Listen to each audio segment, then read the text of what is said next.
Got a new betting sponsor, mate. Who? BetBull. I've heard of them. Yeah, no, I did a video. Yeah, that's recently probably where I with heard them. of them. Yeah, I would hope so. Yeah. I'm sure you did. Links in the description below for those wondering. But you should probably download this. Someone's ringing. Someone's ringing me. Well, once that phone call stopped, I'll 100%. But after the phone call, then you can search BetBull, download it, and the good thing about BetBull is when you deposit £20, you get £20 free extra. Okay. So, and then if you do go on there and sign up, you follow me. Yeah. You'll be entered in with a chance to win £500. Not you, but all of them. All the good people. Yeah, and so you can follow other people. Why would you follow other people on the app? Well, I'm glad you asked me because what you can do is see what all the best guys on there are doing. It's a bit like cheating on the exam a little bit, you know what I mean? It's a little bit like, if someone came over to you and said, I've got a really good idea for what we should bet on here. Yeah. And then you sort of go, well, I'll do that too. Yeah, why not then? So they're not your mates, they're just really good gamblers. I'm getting better at betting myself, so you can always just try and copy off me, but don't be tweeting us if I get things wrong. It's not my fault. Probably will. Everyone's wrong occasionally. You've seen this podcast before. Yeah. I'm assuming. But the fact is you have £40 to play with, because when you deposit that 20, I'm pretty sure you've already said, and therefore I would know, you also get 20. Yeah. So overall you have 40 to bet with. Yeah, so just click the link in the description below and go and download BetBull now. I'm opening it as we speak. Thanks very much. Great logo. Cheers. Allow. Love it. Welcome back to another episode of the True Geordie podcast. Jack, mate, back again. It's a pleasure. It's like a new but old. A cave. The Geordie cave. Have you do you call it anything yet? It's new, so we've not named it. Do you want to name it something? The cave. Suggestions? Yeah. You said the bomb shelter, and I quite like that. Yeah, because it's where the truth bombs go off. Sure, but you never go into a bomb shelter to explode a bomb. You always go in the bomb shelter to escape from the bombs. them. Yeah. No, because we set them off in here and then hide while everyone else has to suffer them or something. Excellent. I don't know, I'm making it up. That's been on great holiday, riffing. mate? Yes. You can tell. Yes. Caught the sun. I haven't, have I? No. Nah. I got burnt. I got blisters. Wow. Yeah. Whereabouts have you been? Is it still there? America, California. I thought, what do YouTubers do? What's going to get Instagram likes? California. Bam. Couldn't really afford The amount of must have YouTubers that loved are it. like, I'm going to LA soon. And I'm Yeah. like, oh, that's original. Yeah. Congratulations. Yeah. I'm only angry because I've never ever been to America. You're not missing much. Yeah. Vegas is good. Vegas is good. That's what I really want to do, like a Lost in Football style vlog, but do Vegas and not do anything to do with football. Just Lost in Vegas. Lost in Vegas. Yeah. But not even lost because I'll know exactly where I am. Yeah. So really, just Because the prostitutes would just keep telling the you. only part of the format I'm going to be taking is just me on an airplane going somewhere. Yeah. And looking really angry about it and then getting off. But the I other end. Be end. happy about this because I genuinely want to just get fucked up in Are you Vegas. a big gambler? You would love it. After having Charlie on last episode, he's making his thing. I thought your eyes looked a bit different. Oh, right. I could make money out of gambling. And also, obviously, my new sponsors obviously made us realise that as well. So, win-win. Yeah. My new sponsor made me realise that. Brilliant. Shout out BetBull. Yeah. But serious, I'd love to go to Vegas. Yeah. Is it as great and as glamorous as people make it out? It is. No. Have you been? Yeah. You have been. Some people say it's smaller than you'd think it would be. See, no, I thought the opposite. Yeah. Oh, I thought it was smaller. Did you? I'll be honest, I expected it to be so big, like a really vast city. And it was... it's literally just that strip. Yeah, isn't that it? strip. In the And middle then of the loads desert. of like shit hotels around, Yeah, so like yeah, $50, yeah. $60 motels. And then, so I didn't go for very long. We just Right. drove through on a trip. And Right.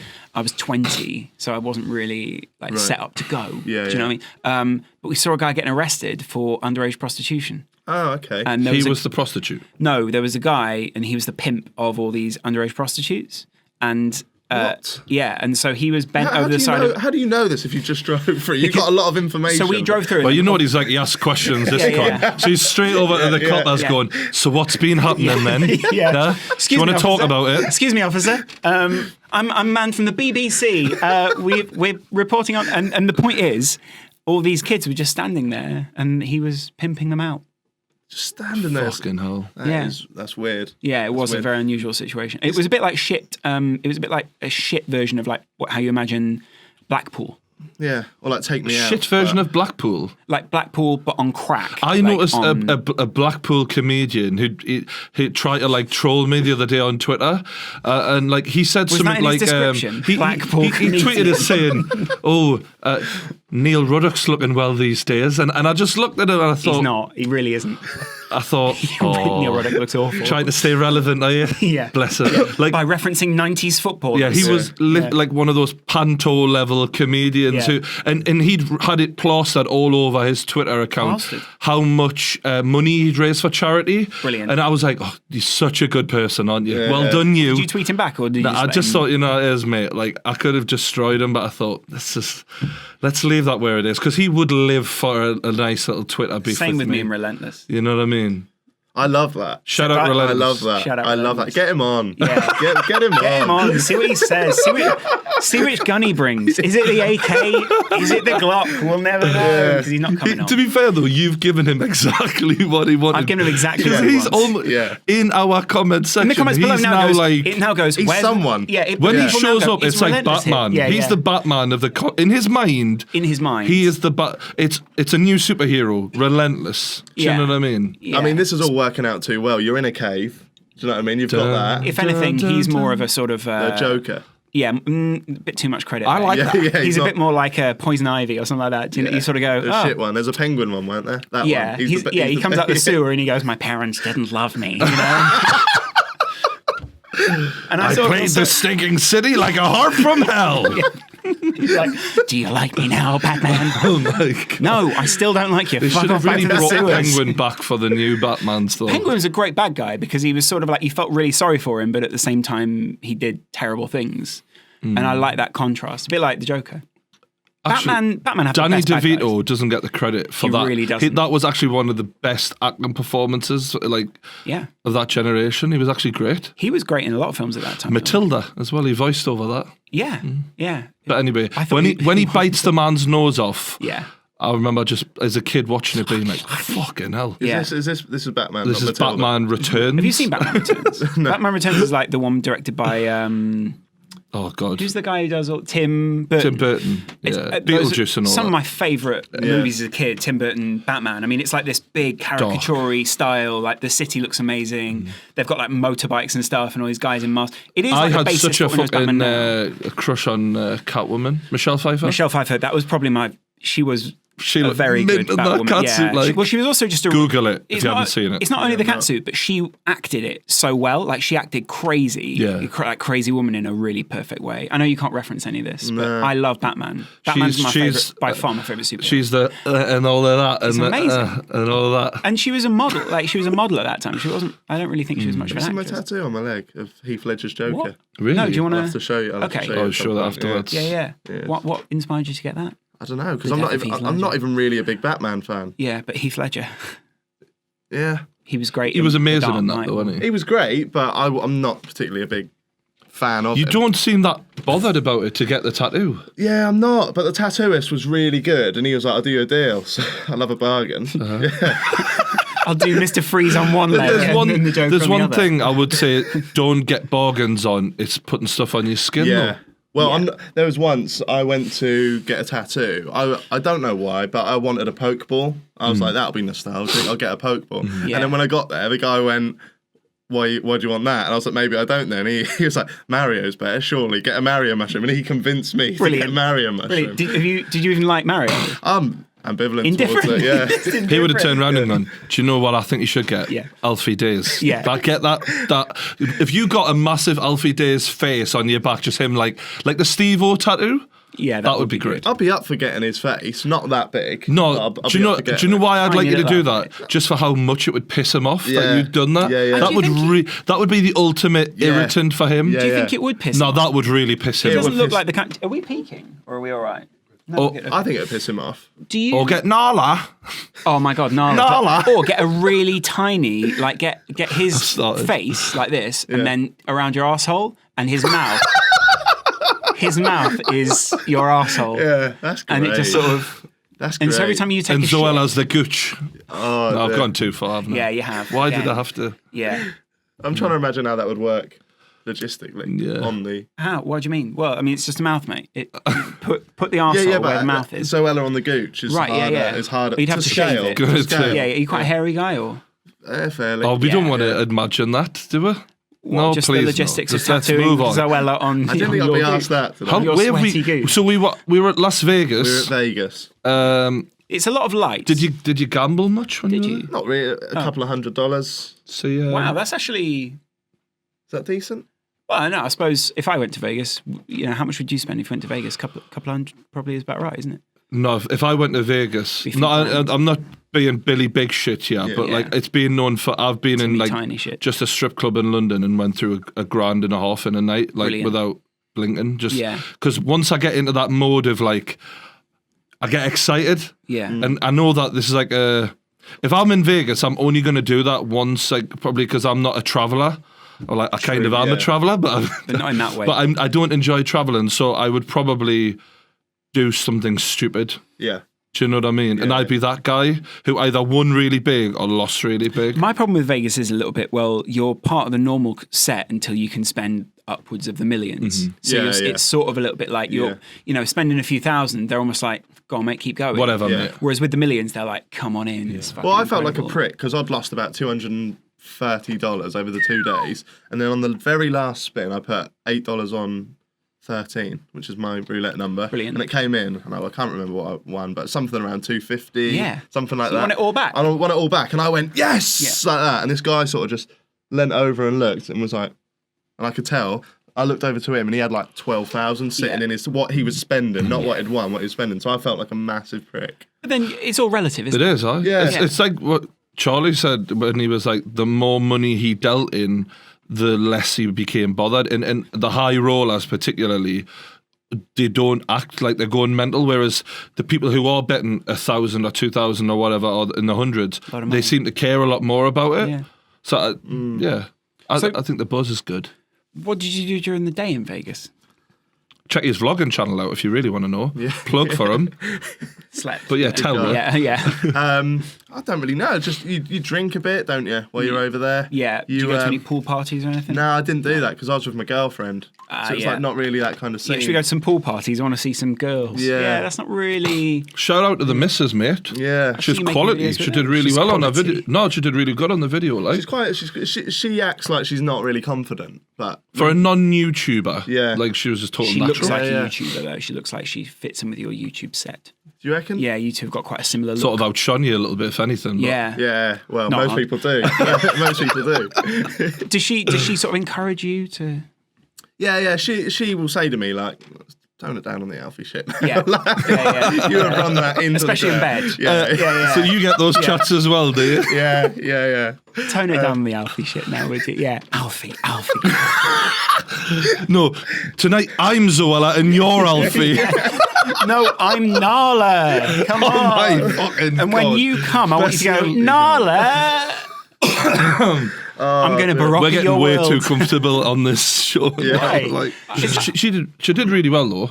Your missus. Nice one. I appreciate it. She would appreciate it. Yeah. Yeah. I know she looks for you. Do you think that you're going to do more stuff with her on the channel? Have the risk of maybe Alfie taking shots at you too? I don't think Alfie's that guy. He's not. Well, the thing is, when He I doesn't do, watch. when I do,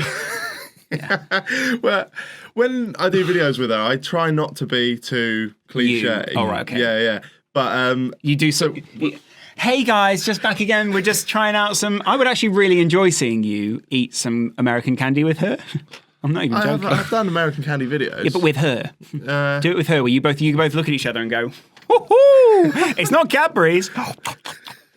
I like the one then you that eat fact that you candy. did like the honest truth, like you did the true or false sort of stuff together, and Yeah. like who was more one thing or the other. Yeah. And you dropped the reference of your videos, and she just totally didn't get it, and you're like, do you even watch it? yeah. And then it was who's more kinky, and it goes her, and she goes, yeah. Anyway, let's set it up. And it was like a in total his mind, awkward he got a little moment. kick from that. He got a little I kick. did because He I was thought, like, I bet she's because instantly, That's where he- everyone yeah. instantly thinks so when that happens, because you automatically assume it's the bloke who's going to be the dirty-minded one, and you instantly go, well, if she's worse than him, what's she into? Yeah, What's yeah. instantly? Mind, 'cause that's yeah. how people think. Yeah. Yeah. And we'll never You're a know. twisted ever. little. Yeah, I'm a weird little shit. We might know one day. You might do a video about it. Or a book, hopefully. But did you do a prank book of some It was a sort? good book. Yeah, I did a spoof book and sold it for £5. Did you actually produce them? I printed them out on my printer at home, just on normal paper, not even photo paper. Right, So it was okay. all floppy and shit. Brilliant. And I stapled it together, and it had about 12 pages in, and people bought it. That was probably one of my favourite videos you've done. Yeah? Yeah. Nice one. It was just quite funny, wasn't it? It was something quite funny. original about it. That's your favourite such a video. backhanded It was quite I'd say it was funny. quite funny on a scale of 1 to funny. All It the was others alright. repulsive. Yeah, in a way, yeah. I love the way you start all your videos by going, "Oh, what is that? Oh, yeah. What is that?" Eh? I feel like we should do that now. You talk a lot with your hands. I like that. Want to see? I've not, I yeah, actually whatever. quite- Yeah. The funny thing is, I quite like your hair. Yeah. It's good hair. It's good hair, but It's the best bit of your head. I'll put it that way. Fucking hell, mate. It's no style whatsoever. Yeah, And it I is, don't know though. where it's going. Most people grow their hair. They've got To an the end curl. barbers. Yeah, yeah, Very good. exactly. Yeah, but did you in America? Surely you got on very well with all those other people who have a very similar style. Well, they've just lost it and they've gone to Vegas. No, They've like got skate. nothing It's else a bit of a going. skate style.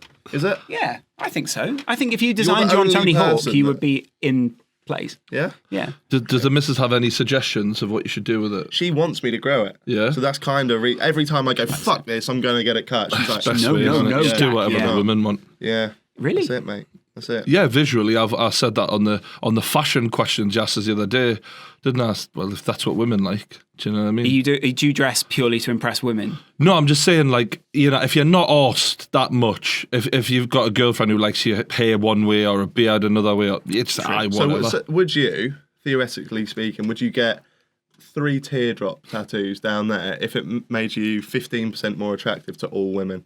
All women? Wow. Or the majority of women? Yeah. Yeah, so if I could say get, like, the ideal woman, would I do that? Yeah. Yeah. Of course you would. Of course you would. Yeah. Would you get? And I know this is probably Getting controversial, more tattoos a is silly definitely. neck tattoo. If you would you get a silly neck? I was tattoo? actually thinking about getting my whole neck tattooed soon, actually. Yeah. Like what kind of thing? Like a sort of a chainmail design. Just see what sort of what I want. What yeah. takes you? Pokeball, maybe a Someone a asked Mario us on mushroom. Twitter this morning what I should Mario. What makes you get stronger neck muscles? I was like, I saw that. That was a Strange. weird question. and then a girl replied, deep throating, and I was like, she's keen. It was 9 o'clock in the morning when she said that. Yeah. Then you followed her. She woke up. Yeah. DM. Into the day. Now me and you need to What have a little is chat, young deep lady, throating? of legal age. I've heard the best way to do it is to put your hand on the side of your head and push against it. That just seems like it'll give you a headache. Yeah. Genuinely, it A lot of works. boxers do it. Yeah. What? They put the hand on the No, side they of the do head and weight push. belts on their head and sort of raise their head up. But I mean, why would the average person? That is for absorbing punches. Like that makes sense. But an average bloke on Twitter at 9 o'clock in the morning, like why are you worried about that? Do you know what I mean? Yeah, especially 9 a.m. You're waking up and you're going, fuck. It's I like, need a I'm stronger thinking neck. about the rest of his body, thinking surely you need to like start with everything else. Like the only point you should be worrying about your neck muscles when you've literally achieved physical perfection. You're Mr. Olympia or whatever, and it's like oh, you just need that like bigger neck or whatever. Like I just can't understand Surely why. the neck comes with though. Like you don't It will sort of, do. you don't do like you can't do your shoulders. If and you're avoid doing the like neck. deadlifts or whatever, regular weight training, you're gonna get fucking bigger Try all out. over. Yeah, exactly. Who wakes up and think I've got a really weak neck? Unless you wake up and your head's there and Oh, you need no. to. That maybe he was tweeting you like that, like Geordie. How the fuck can I pick my head up? From a hospital Yeah. bed. Oh God, where's this gone? He looks like a Powerpuff Girl in real life. He's got his massive head, Speaking and that's of what he's worried about. superheroes, we've done Batman. Well, no, why do you like Batman? Was Batman your favourite superhero as a kid? Definitely. 100% for me as well. What about you? Because he was real though. Ghostbusters and Batman were my two favourites. Really? Yeah, because Ghostbusters was funny, Batman was very serious. I like Spider Man. Spider-Man's a pussy. No, he isn't, man. Okay, I'll take that. Yeah. I can't. I've seen a few movies. I can't back him up. Right, okay. You actually look like someone who'd play a Spider-Man. Yeah, you oh, do.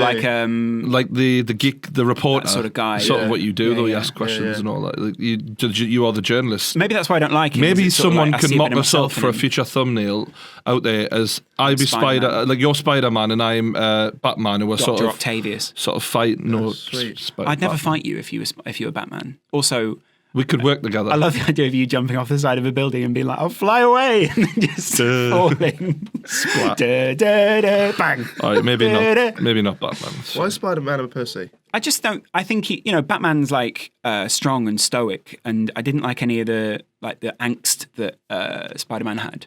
He was sort of, it was a bit like, he was flawed though, he was real. He's nimble, he's like... I like his nimbleness, and I like his sort of, every now and again he'll say something funny, but he always had like a sort of a weedy little voice. Yeah. I didn't particularly like Deadpool. Is that... He's not a great superhero, is he? He's not like, you don't look up to him and think, wow, I want to be just like Deadpool. Yeah. What do you think of that? I didn't watch it, to be honest. I heard it was very good. Was it? The film was all right, but I don't really like... I think maybe his comic book might be a little bit better. Right. I've never read. Have you ever read a comic book? No. Nope. I've tried no offense once. to comic book readers out there. No, there's a lot of them. There's a huge subculture. Yeah. I mean, it's probably just more of a culture now, isn't it? Like a lot of people see it as a mainstream thing. I'd imagine but if I'd read comic book for years, I'd be so pissed off that now people are coming along and be like, well, let's make a movie. And now, so for instance, when, a comic book guy says to me, book guy. I've liked Spider-Man for years. And I'm like, yeah, he's a pussy in the movies. He's like, yeah, but the movies don't mean anything. It's the same as when, like, a few years ago, people started going, oh, have you ever heard a podcast? And I'm like, yeah, we've fucking been listening to him for like 5 years, telling you all about them. And now you're like, oh, we should do a podcast, should we? Oh, great. Yeah, nice one. Piss me off. Actually, I was reading something on the train this morning of movies to see before you die. Is there any ones that, like, stand out for you that you were like... Loads. Like, if you're on your deathbed and your kid's leaning in going, is there a film I should see though? Like, is there anything that you'd be like, you'd come out with? Probably the original Batman. So I'm not a huge fan of it, but I think you have to see Forrest Gump. Oh, fuck me. I went to Bubba Gump shrimp place the other day, and I was in there, and because Forrest Gump is like in my top 3 ever. Wow. Because, without a doubt, the acting, the storyline, he is the ultimate underdog, like who should never achieve what he does and just somehow manages to do it anyway. Yeah. And there's that many quotes in the film where you can just like, they stick in your head. Yeah. Like life is like a box of chocolates. Well, no, that's the one that everyone remembers. But like even the little ones where like the fellas, his mother's going, well, can't something be done about 6 little points? And then it just cuts to him like the teacher shagging Forrest's mother, and comes out and he's on the swing and he goes, your mama sure does care about your schooling, boy. It's like... It's a great quote. Yeah. And then he just turns around and goes, and like reenacts his noise that he's at. Any scene that I would picture you enjoying, it'd be that one. It's also because I think you see yourself as the teacher. No. No. Do you know who I am in that film? Forrest, the woman on the bench. Lieutenant Dan. Right, okay, that is who I am in that. Yeah. Like, just pissed off all the time. That's me. 369. Yeah. But anyway, Bubba Gum Shrimp, good place. I'd go for that film because I feel like that's a film that has like 100 films within it. Yeah. Like every scene is like almost like a new They could have film. released that. They could have released that over like a few weeks and done like parts. Yeah, if that was released today, it would be a 10-part Netflix. Yeah. It would be the same as like a Breaking Bad sort of thing. Yeah, It would get an iconic following. They would drag that. Dry. Yeah, they'd have separated that out over 4 series. Yeah. My favorite line in the film is when there's loads of I love how they superimpose him into points of history. Yeah. And this is when obviously there was a lot of racism back in the day, and they were trying to let like black people into his school, and there's like march of protests about it, and he's going, what's happening? And this guy turns around and goes, Coon's trying to get in our school. And then Forrest looks really confused and he goes, when raccoons get on our porch, mama chase them off with a broom. And I was just like, I love the innocent. He's got that Carl Pilkington like innocence to him, but like just a bit more happier. Tom Hanks played that very well. Amazing. Yeah. Not a biggest fan of Tom Hanks. Are you not? I like him in Toy Story. I like him in Castaway. I don't like him in Castaway. Why not? It's just a bit annoying, isn't he? Why? You just think It'd be a hard role to play though, wouldn't it? Yeah, don't take it then. Well, how did he not play it well? No, it's not that he didn't play it well. I just didn't particularly like the film, I don't think. And Tom Hanks is just, he seems, I don't know, he's just not my kind of character. You don't resonate. So is there an actor that you feel like with me. You connect with more than the others? Probably Tom Hardy. No, just, there's a lot of actors. There's a lot of actors I like. It's just not Tom Hanks. I think he sort of played that, like, it was a time when I think you wanted like some real strong men, and he played those sort of like confused men and sort of made that role his. And don't get me wrong, that's a fine role. And he was in You've Got Mail and those sort of things. But he was in that generation of men. He was a strange, but for a heartthrob, he wasn't like a particularly handsome bloke, is he? He's quite normal. He was definitely after You've Got Mail and stuff like that. And I think he was more of like, but he was a bit like Ryan Gosling. Like most people before were like, oh, Ryan Gosling is a bit of a weirdo, but then he played some great roles, and now people see his character a little bit. Like I like Tom Hanks' character. I don't particularly like him as an entity. As a human. Yeah, it's not that I dislike him. It's just I don't. I like The Godfather Part 1. Godfather Part 2 was actually better for me. A lot of that's the age-old cliche one. to say, but yeah. for me, 1 was better because I preferred it. Why? I just like the fact that he goes away to Sicily and you see him meet the other girl and then what happens with that. And I'm not going to spoil it, but I think that was a classic. And also Braveheart, but I know Braveheart, that is cliche as fuck, that film. It's so... But the music for me in Braveheart's like what makes it. Have you ever seen Braveheart? No, I've never seen Godfather either. Really? No. Any of them? No. I think you you'd like thing The where you Godfather. watch them and then you cut it down to like see the highlights. Right. Yeah. I quite enjoy watching people watch movies. There's something quite good about that. I want to do a reaction video to a movie that's been recommended to us because someone says it's the best unintentional comedy ever. It's called Grizzly Man, and it's about this guy who goes away it's a total true story. He takes his camera away with him and he documents his time living with the bears. Yeah. And it's the guy who goes, I will die for these bears, I will die for these bears. And he's like so into the bears, and you can tell just lost all touch on reality, and for some reason he's fixated on these bears. And he's like, and this bear's like climbing up a tree. It's a huge fucking bear, huge. And he's just going, oh, it's a big old bear. And like, I'd just seen the trailer the other day and I was like, yeah, I want to watch this and record me reaction, because whoever's edited the footage that was found left behind is knowing that he's just a total... Did he die with the bears? He's a whack job. And at one point, a bear turned around and I thought, getting a bit hungry at this time of year, and ate the fucking clown. Wow. He dies, and obviously that's where the documentary ends there, but he's a total nut job, basically. But I want to watch that. Wow. Have you seen... Sharknado. Sharknado is a terrible film. Have you seen that? I haven't. The only thing I know about that film is that Glee guy who died of heroin overdose. His final tweet was, "What's a Sharknado? Oh, a shark tornado," and that was this final tweet. Really? Nightmare. Oh. Yeah, nightmare. You almost want what that you was want. That was the tweet of a man on Smack, though. To be fair, yeah. What you almost want though is like Twitter to have this death function where you can sort of preempt it. So if someone does die, then that's the tweet that comes out. The tweet that comes out is sort of like, what a profound thing life is, or something like that, and then you're remembered for that and not a Sharknado. That was his final tweet. I quite like the fact that anyone's tweet can be your last tweet. Wow, there's something quite profound about that. What would your last tweet be now if you were to say, It would just be at Alfie Hayes cunt, it would just be that all the time. That's what you'd be remembered for, sadly. Yeah.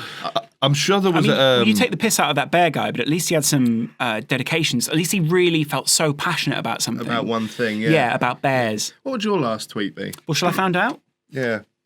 Oh, what you mean actually your last... So Charlie Murphy, who recently died, his last tweet, literally hours before he died, was one to sleep on, release the past to rest as deeply as possible. Wow. And that was his last ever tweet. If he knew. And for me... He had cancer though, didn't he? So I don't know, but for me, that is a really nice tweet to go out on. Yeah. Do you know what I mean? My last tweet would be... Oh my God. God forbid. Would be a retweet of the True G podcast quotes, who just started... And the robber was fought away by a man's penis. Yeah. That would be my last tweet.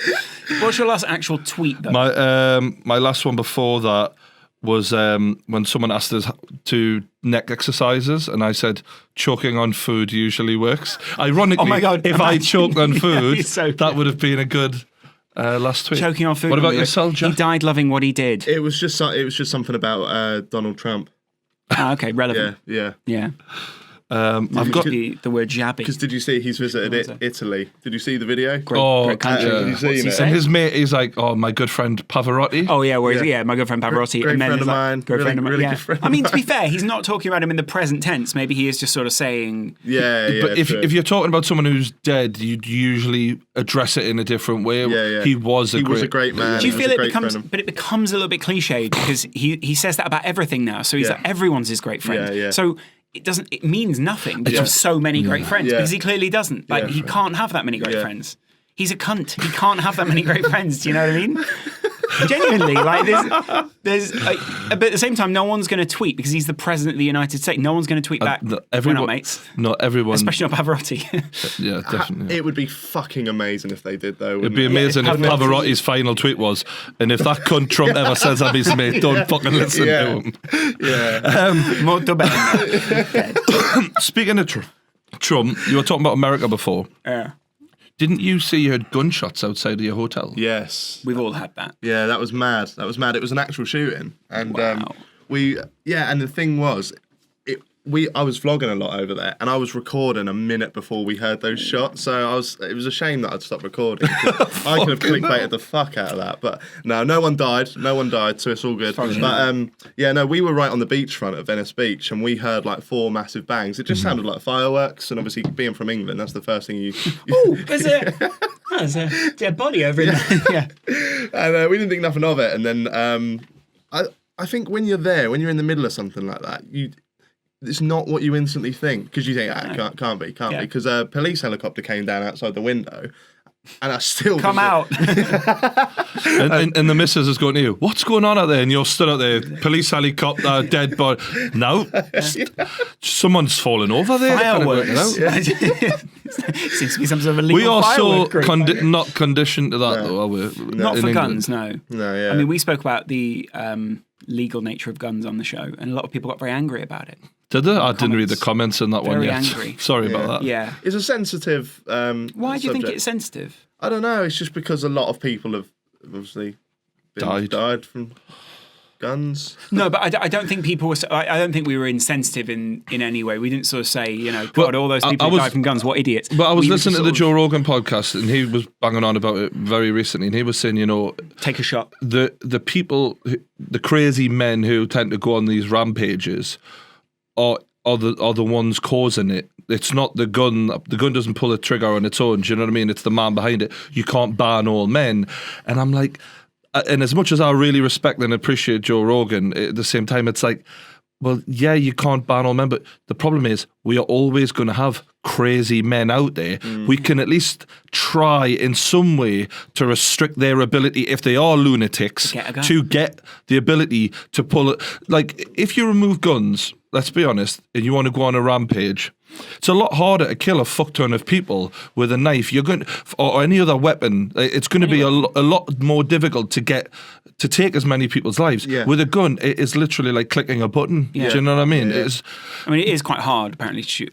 Shoot guns. Yeah, but and I'm not even saying ban guns completely, but let's take control of how easy it is. Yeah, but then what are you going to do when the government's tyrannical? I've got an American friend who I was speaking to when I was in Vegas, and he said that it's so hard now to get a driver's license, but it's so easy to get a gun. He said that to pass your driving test in like Vegas now, you have to take like 4 different tests. They have to do it every 2 years. It's mental. But to get a gun, you can literally just walk in, they do a quick check, and then they're like, but the check's probably just like. But what about liberty and freedom, the Facebook killer? We haven't seen you since that all happened. That's mad. What exactly was I was watching the video of the long-faced guy that who he just basically was like, I'm fucking had enough. Yeah. Like, and he didn't killed seem himself though, didn't he? he didn't seem like someone who was insane. He'd seemed like a man who was at the end of his tether. He's like, and what annoyed us as I was because I hadn't seen the bit where he kills the guy at this point, and he was making so many fucking excuses for his behaviour. Yeah. And he was like, poor me, my life's hard, And he's like, he was naming his girlfriend going, if you ever want to know whose fault this all is, it's all her fault. She's treated us like shit. I'm like, she's not fucking here pulling the trigger, you stupid cunt. Yeah. But yeah, did you see the footage of him killing that guy? No, Horrible. I didn't watch it. I just didn't feel like.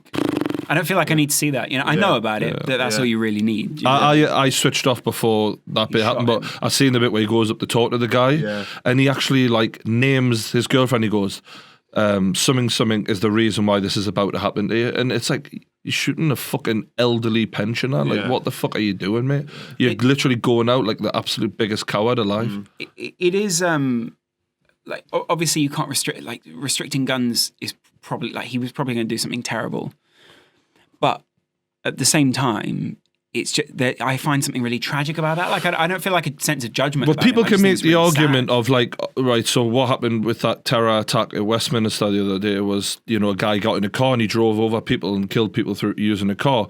Do you just ban all cars? Yeah, but cars have other tools, mate. They're there to get us from A to B. The sole purpose of a fucking gun is pretty much to kill people. Well, it's to shoot. No, the thing is, it's to shoot things. It's just, if you happen to aim it at a person, it's going to kill that person. Like, you know, you can probably shoot an animal, or you can shoot a if you're a hunting guy, wall, that's a fair point. But like, at the same time, what I worry about is, you know, some people in the comments below were saying things like, well, if that guy had come out with the gun, everyone else could have pulled their guns and shot him. And you're like, yeah, but what if he come out with a gun and then there was another guy nearby who looked a bit like him and people thought he was also a bad guy and he got shot? Do you then, how many people die in a situation where everyone has a gun? Yeah. And how many people die in a situation where just the people who are responsible enough to have guns, or allegedly responsible enough to have guns, have the guns? Because if everyone has them and suddenly everyone's popping their gun out, you're a bit like, well, what happens? Yeah. At what point does it end? Because you sort of go, well, I've got a gun now. Okay, well, we all need to wear vests then, so that, you know, if a bullet happens not to hit the right person, what if that person's not trained correctly with a gun? There's so many variables when someone finally has a gun that you're like, well, okay, then let's just not have the guns. Yeah. I mean, I think that would probably be an easier solution, but the problem is now there are too many people in America who have guns. I think guns in cities are definitely to then take away everyone else's gun because you're so vulnerable. In England, it's a lot easier to control, although there are guns over here as well, obviously. But because they're not as mass produced and sold over here, then you don't really have the need. It's very rare that a burglar is going to break into your house and have a gun on him. Yeah. He might have a weapon, but he will not usually have a gun on him in this country. So we don't really have that self-protection need the way they do. Let's also put it this way. I mean, if he has a gun, you know, guns are, you know, it's all well and good shooting someone, but if you get a shot on him, but he also gets a shot on you, you're dead and he's dead. Or, you know, you need to know, if you got the gun, you also need to know what to do with it. Do you know what I mean? You can't just... Well, anyway, hopefully we haven't triggered anyone in the comments. We're not meaning to. I think is, I know what I mean? I'm not live and let live. I'm not sitting in judgment of someone's guns, but what I do find is that people who have the guns tend to get very angry about that side of things, whereas I'm a bit more ambivalent towards it. What I think is most people need a bit of education about it. So if you do have a gun, be educated about having a gun. But the problem is that most people, the debate centres around the actual having of the gun and not what you do with it. Yeah. Which is a little bit weird. I was speaking to two lads from Chicago, and I'd literally only just met them at a dinner table, and they were bragging to me about what kind of guns they had. What kind of guns? Yeah, I don't know. M14289. I don't. Favourite motorway. Yeah. And it was like, is that cool to brag about what guns you got? If it's part of the culture, though. Yeah. I mean, do you sort of brag about what? I know lads in Australia who do the same thing, like who are bang into the hunting and that. And they love it. Like, oh, they're really well into what gun they've got and that. What, really? Oh yeah, it's a big deal. Yeah. And I can appreciate a gun. Like if you pull out a gun that's obviously been well crafted and it's a really nice bit of kit, I can appreciate that. Right. And if you're into hunting, it's like, oh, I can see what they get out of it. I can understand it completely. It's when guns are just used for totally different purposes. When we went to very far, like northern Canada, so like close to Hudson Bay, the locals there have hunting season. And they say there used to be a lot of Canadians that would go there, but there'd also be a lot of Americans that would cross the border and go up there to hunt. And they were saying a lot of those guys had guns, and they had no problem with those guys bringing guns to the area to hunt the deer or whatever was in that area. There was caribou as well, I think. But what they were saying was all the Americans bought in guns that were just way too powerful. So what you want is a gun that's not powerful enough that if you shoot a deer, the bullet's going to go through and sort of carry on and shoot like 5. You want one that's going to propel the bullet to just go into the carcass of the deer and essentially like take it down. Yeah. But they were saying the Americans shot the wrong deer. They shot the female deer, which like are supposed to populate that area, and then they also shot through the deer, and it went through like 3 of them. They didn't get and the it was coming bucks. out the other side, and so 3 of them were dying, and they were only taking 1. So the population was massively going down because people were just fucking going through the population so fast, really selfishly. So, but that seems irresponsible to me, and that's what I'm saying. I don't think it's so much the gun. It seems the irresponsible ownership of anything. Well, I know fuck all about the laws of hunting, so let's leave that one right there. I respect anyone who wants to do that. I respect people who want to hunt, but at the same time, it goes by logic that if you shoot too many things and you don't use them, then that's selfish. Yeah. What about the flight? You didn't fly United by any chance, did you? No, I didn't. Should have. Did you? Looks great. Could have been in for a little. You would have been Yeah. all right. You're white. Yeah, little payout. very true. But yeah, I went, unfortunately. Yeah. Unfortunately, So you I love were how unfortunately. Yeah. Were you How sad. flying like just after that all kicked off when they dragged that guy off? I don't think so. Nah. Russell Howard was on my flight though. Was he? Yeah. Lovely guy. People have been mentioning us to get him on. I don't think he He was would just want playing to. Football Manager the whole time. Yeah. Do you like Football Manager on the phone? I played it while I was away not long ago. It's actually a bit addictive. Not really played it. I thought you were big into your football. I am, but not. Nah. Not like that. Yeah. Yeah. Since I Quite left addictive sport, game. I don't know nothing about football anymore. Yeah, and nor do they, by the looks of it. Jesus. I'm joking. No, I mean, It's a joke. anyway. Sport for great guys. So what did you think about when they dragged that doctor off the aeroplane? Mad. I just thought it was a little bit weird. Do you know wasn't something it? I found out that was quite funny about that? He was a forward to doing doctor, but he'd actually been struck off as a doctor before that all happened. That was like 20 years ago though. Had he also been struck off as a human? No, apparently he was getting medication, drugs and that, and he was selling it for to people like in exchange for gay sex. And so the United found this out. And No, I don't You're think not that getting an they half, even like, took you that into dick. account when they dragged him off. Is it him? Yeah, it's the homo sex pusher. Go on. Yeah, drag him I just off. found that was quite ironic that he 20 was a years ago, doctor. though, wasn't it? Yeah, I mean, he did it though. Or the guy on the flight who dragged him off was going, "Where are our drugs?" But then Those 2 big security guards going, "You promised us bums." Just, do you know, apparently he was shouting out on the way out, "Just kill me. Just kill me Not now." funny. I don't know why that's funny that's to me. very like he's gone straight to that. Like, Yeah. There's Kill other me. things. Yeah. Kill me. No, because I don't think at any point he was in danger of getting, like, I know they roughed him up, but for him to be shouting out, "Just kill me." What would you have like, shouted if you? I'd have shouted, "I'll never die" as a concept if they're dragging me off. I love how everything with Lawrence is like, what did he get the last word in though? Yeah. Did he get the Genuinely. final Did he get word? the- did he What get were your the- last tweet? What is the last thing that you say in the situation? Well, I mean, that is Will he remember you? yeah. Quality. Genuinely, that I felt really sorry for him because it was so clear that they could have just gone, "Sorry, we've oversubscribed this," but instead they just sort of went, "You're coming with us." Yeah. Yeah. Apparently they asked him to get off before it all kicked off. It did seem like all a big thing out of nothing. Like That would not happen on British Airways, to be fair. I mean, you're lucky to get even anyone to come over to you on there, let alone fucking drag you off. That's not They true. wouldn't put British that- Airways is great service. The only times I've been in British Airways is fantastic. And that's why I fly consistently because Star I am. To be fair, I've had a good couple of help off them in the past when I've flown like really hungover, and they've given us like the last 3 Sick seats bag at the spot. back and that, and they've let us sprawl out. And I remember once I woke up and one of them had put a blanket over us. Wow. I was in such a wreck. that's quite sweet. When you imagine when they put the blanket over you, went, "The Bears, we love the Bears." I will die for these bears. I will die. For She was these- going to die for these Bears. That little cunt didn't know how right he was, did he? Yeah, not for the Motherfucker. Bears. He died because of the Bears. He never said, "I'll die because of these Bears." He said, "I'll die For the for bears. the Bears." By You the just don't like travelling, though, do you? That's your main problem. So I love, if I have bad service or good service, I'll still really enjoy it. Really? Yeah, it's like a little adventure. It's like life now is so sanitized. So it's like whether it's good or bad, it doesn't really make any difference. You say Yeah. that now, but Yeah. I've seen the frustrated look on your face when things don't go your way. And you might what? look back on it in retrospect and go, "Oh, that was lovely time." But I've seen you get annoyed by travelling as well at times. Yeah. I get annoyed by people, but not the They're the not people. the elements of travelling. Do you know what I mean? I actually love the travel elements of it. It's like when I was on the plane about to head over, and there was an announcement saying that the Wi-Fi wasn't going to be working, Brilliant. and people were like, "Ah!" I was like, "You're about to fucking fly Yeah. in a plane worth 150 tons," and you go, "Oh, I can't tweet, can't look at cakes on Pinterest." Yeah, but that's because what you would have done with the Wi-Fi. Some of these people have very serious conference calls.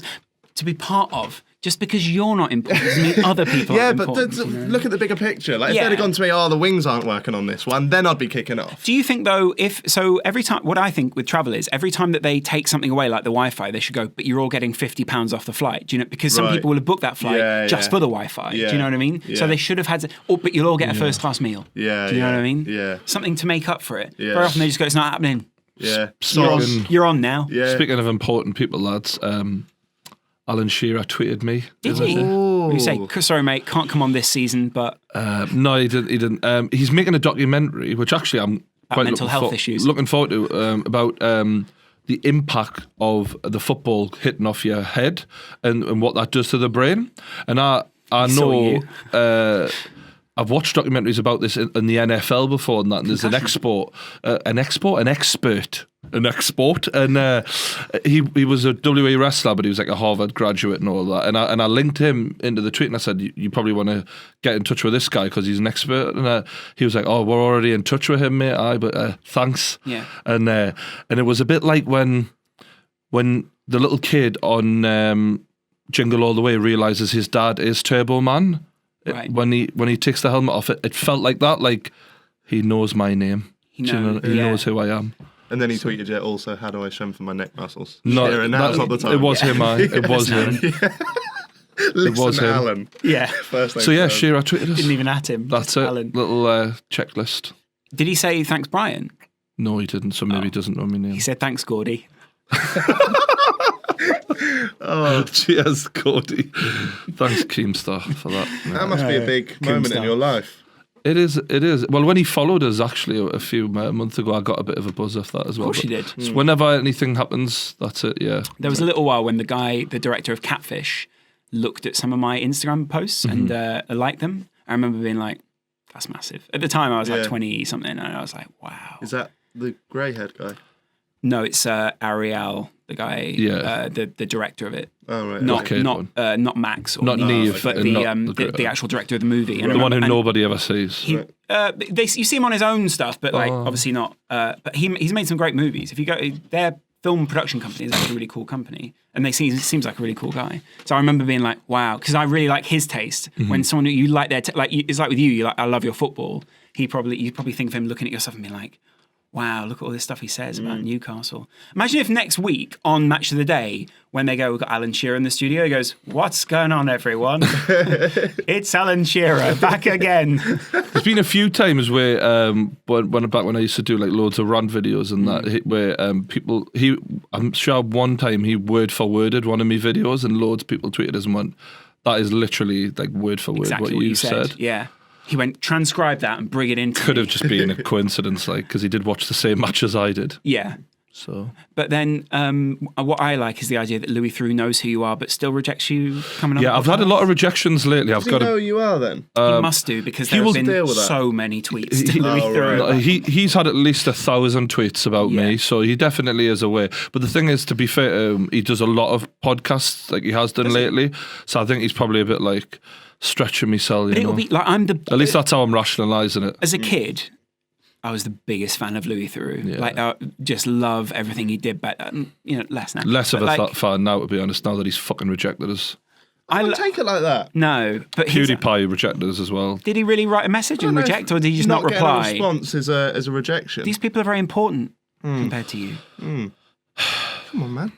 It's getting harder to get these fucking guests on, mate. No, that's why we're recycling. Back. Yeah, I know. Yeah. Appreciate it, though. So when you made the documentary with Chris Eubank, what was that like? It's good. It's good. Yeah. Can you be Louis for a few minutes, maybe? Theroux? Yeah. I can't even say his surname. Give it a try. I'd like to ask him about... he did the week with Jimmy Savile or whatever it was. That's and nuts. It was quite clear that he could have pressed them a bit more, but it was obvious even then that there was the pedo fucking rumours and that, and he asked them a bit about it, and the camera guy got more out of him, didn't he? That night when he went to bed, the camera guy left it filming on the thing. Yeah, that's nuts. That is because then that just proved to the viewers that Savile knows what he's saying, because he's reserving himself a bit when the cameras 100%. Are on. But he was a showman, wasn't he? He was sort of like But very much people who do these things, I don't mean that in a the sociopaths. What a showman. They can't help but they revel in the feeling that I know and nobody else knows. So what they like doing is dropping hints, and he was someone who was like that. I think the thing was he hid in plain sight. Do you know what I mean? Yeah. He was just right there. And I think there's no way that Louis could have done that documentary through the BBC and not heard about that. Like it was so, everyone knew. So if you're making a documentary and you're doing background research on someone, you don't just go straight to that person. It's like, same as us doing like a background documentary on the stonemasons or something, or the Freemasons. The stonemasons are from The Simpsons, aren't they? Freemasons. You're talking about the stonecutters. And yeah. We do. Yeah. We do. I used to love that. It's the same as us doing a documentary on them and then us going to them and going, so what do you do? And them just going, we're just a charitable organisation who help people out regularly with cash. And you're like, brilliant. Well, see you around then. He must have known. Or he must have... Everyone knew. But do you think he thought that at some point he would crack and he'd just sort of be like, fine, you get it. Like, I'm... Or do you think they just thought he was a bit pervy? No, like, some people are a bit pervy. People knew 100%. People, the culture knew, and there are many people that knew and hid it. You meet people like that in your everyday life, though. I'm a dirty bastard, and I make sort of lad jokes and that. But do you know what I mean? You meet people and every now and then, maybe once a year, who you think, if I had a fucking daughter, I wouldn't leave her with you. Like, there's just something, you make my fucking skin crawl. Do you know what I mean? You thought about that? No, I've met a bloke like that recently, and then I found out at a later date that he was like not a fucking pedo, but he was a weird cunt. Yeah. Like, the more I know about him, the more I think, nah, you fucking just keep that out. But we you can't keep say people which like YouTube that. channel he runs. No, he wasn't a YouTuber. Right, okay.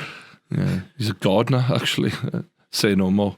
That's Dirty hands. Sure. Do you know what I mean? Gardener? No, he was. I think he was a gardener or some shit like that. And what happened? So were you in the garden at the time, or sort of? No, I met him through a bit of business that was being done, and I just remember thinking to myself, like, this coke deal feels weird. He looked like a pedo. That was all I kept thinking, fucking pedo, but I don't know if he was a fucking pedo by any means, but he had a weird thing. And then I found out of someone who was with him that he had like strange needs, and that's all she said. And I was like, all right, I don't think I want to know. Sort of, blue M&Ms, what sort of thing? No, just just weird. Fetish type stuff. What I'm finding really weird recently, and maybe you guys feel the same, I think we share some politics, is like people just sort of in plain sight saying really awful things, and everyone just sort of going, well, we'll just treat that as normal and analyse that as if that's 100% right. I think that's just because the Trump effect, isn't it? Donald Trump's there doing it on the larger scale, so everyone else is like, he can touch someone on the pussy or whatever. So do you ever just feel like you're just making zero difference? Do you ever finish one of your 2 videos and just sort of go, well, fucking... Every time I do the football hangover. Do you... Genuinely, do you not finish and think, well, what fucking difference does it make? Yeah. Do you know what I mean? Yeah. Every time I talk about Newcastle specifically. Yeah. That's why I would just take the piss out of people, because it's like, it makes no difference. Like... Things are changing a little bit, though. The one thing that does make a difference drop the prices is money, because Bill O'Reilly has been a cunt for the last 20 fucking years on Fox or however long he's been there, and he has been doing all sorts, saying all sorts, and just being out of order, calling people hot chocolate, black but sugar, whatever, brown sugar. Like. Do you know, like, I'm not saying he hasn't been right occasionally as well or whatever. He's always wrong, but he's been a cunt bag for a lot of years, and only when sponsors started pulling out from Fox did they sack him. All 65 of them. Yeah. The Daily Show made a really good point. They were sort of like, they showed a montage of all the other stuff that he'd done, and then they were like, the sponsors were comfortable with all this. Yeah. The racism, sure. Yeah, but as soon as a few people complain about the sexism side, they're less comfortable. It just reminds me of that. Did you hear about the couple that walked out of the Ricky Gervais gig recently? No. He does a joke. I won't ruin it, but he does a joke about cot death, but it's not.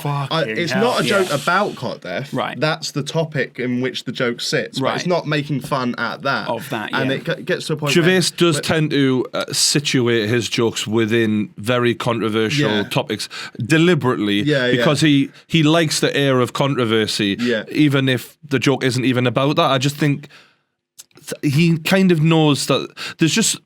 Did it need to be about cot death, do you think? Not really. Not really. Could have just been about death.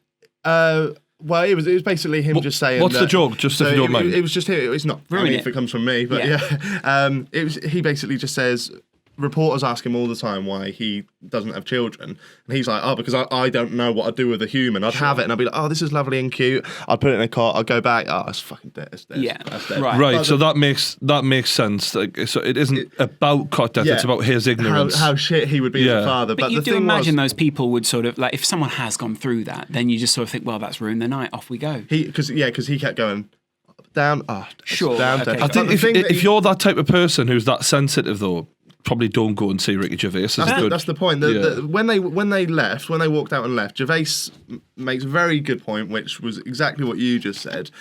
He jokes before that point. He joked about cancer, poverty, whatever, and then they walked out. So they only got offended when it was their thing. So all of this other stuff, I'm joking about cancer, AIDS. You're So all right with it. You're fine with it. So Like, you really shouldn't be able in life to say my thing is worse than anybody else. exactly. Yeah. No, but what you could say is they've paid their money. They're not necessarily going to go. Unless they went back to the counter and we want a refund. Yeah. Then they're more than within their rights. Sort of go. Well, we've had enough comedy for tonight, and now we're upset. We can leave. Like Gervais still gets his money. It's not as if people are sort of. It's not as if people are looking at those two chairs and going, the gig's No, but ruined. what you're talking about, Jerry, is like how offended people. No, I don't. In general, I don't think it's offensive. I think there are things where, so for instance, I remember watching when I was a kid. There was a comedian who was making some joke about a grandparent dying or something. And one of my grandparents had just died. I remember being really upset about that. I wasn't offended about it, but I sort of thought, well, I don't want to watch comedy now because I'm sort of thinking about my grandparent dying. Yeah. And I'm sort of like, well, actually, I wouldn't want to sit. If whoever I went to a gig with turned to me and went, I feel a bit upset, can we just leave? That's not being offended. That's just sort of being like, I'm not in the moment anymore for comedy. And so I have that same thing with sex.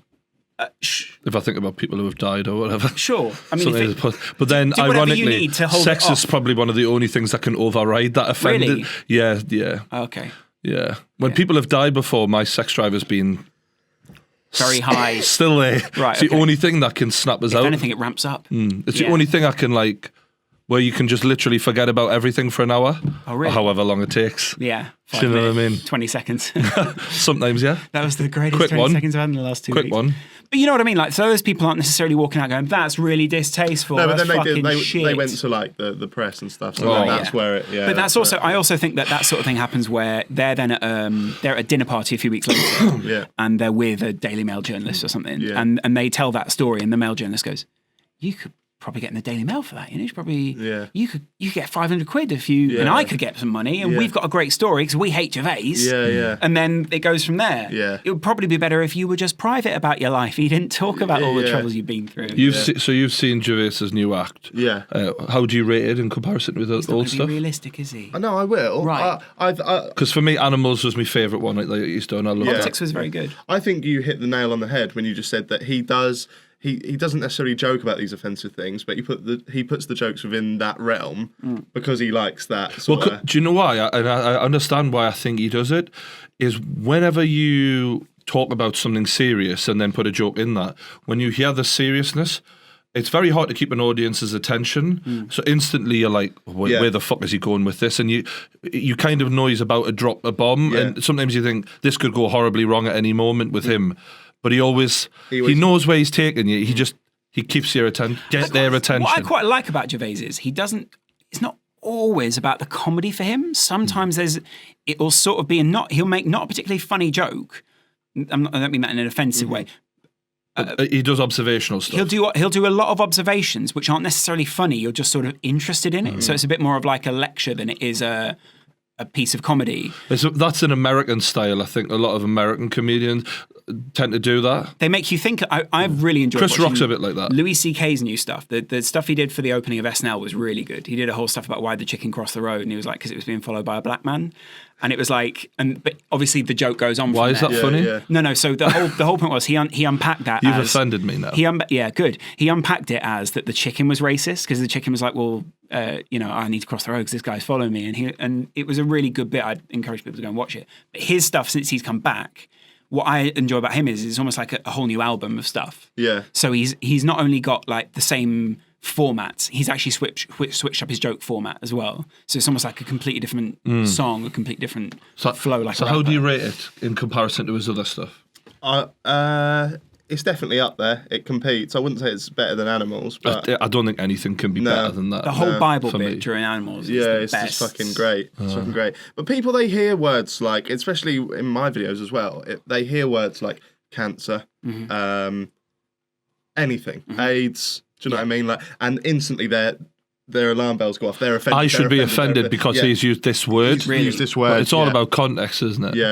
Yeah. I guess though it could be seen as insensitive or whatever. But that doesn't mean you can get offended because someone's being insensitive. But that's not really your fault. I do you know what I mean? did a joke once where, you know, when YouTubers like to put their videos black and white when they do a serious video, and they Brilliant. and they have like somber music playing in the background. I did one where I was doing it about chickenpox. I was like, oh, we need to come together and we need to save chickenpox. And then right at the end, I look at the script and then I'm like, so together we can cure AIDS. And then I go, was it AIDS? What were we doing? And people were going, he's taking a piss out of AIDS. Not at all. It isn't funny, AIDS. No.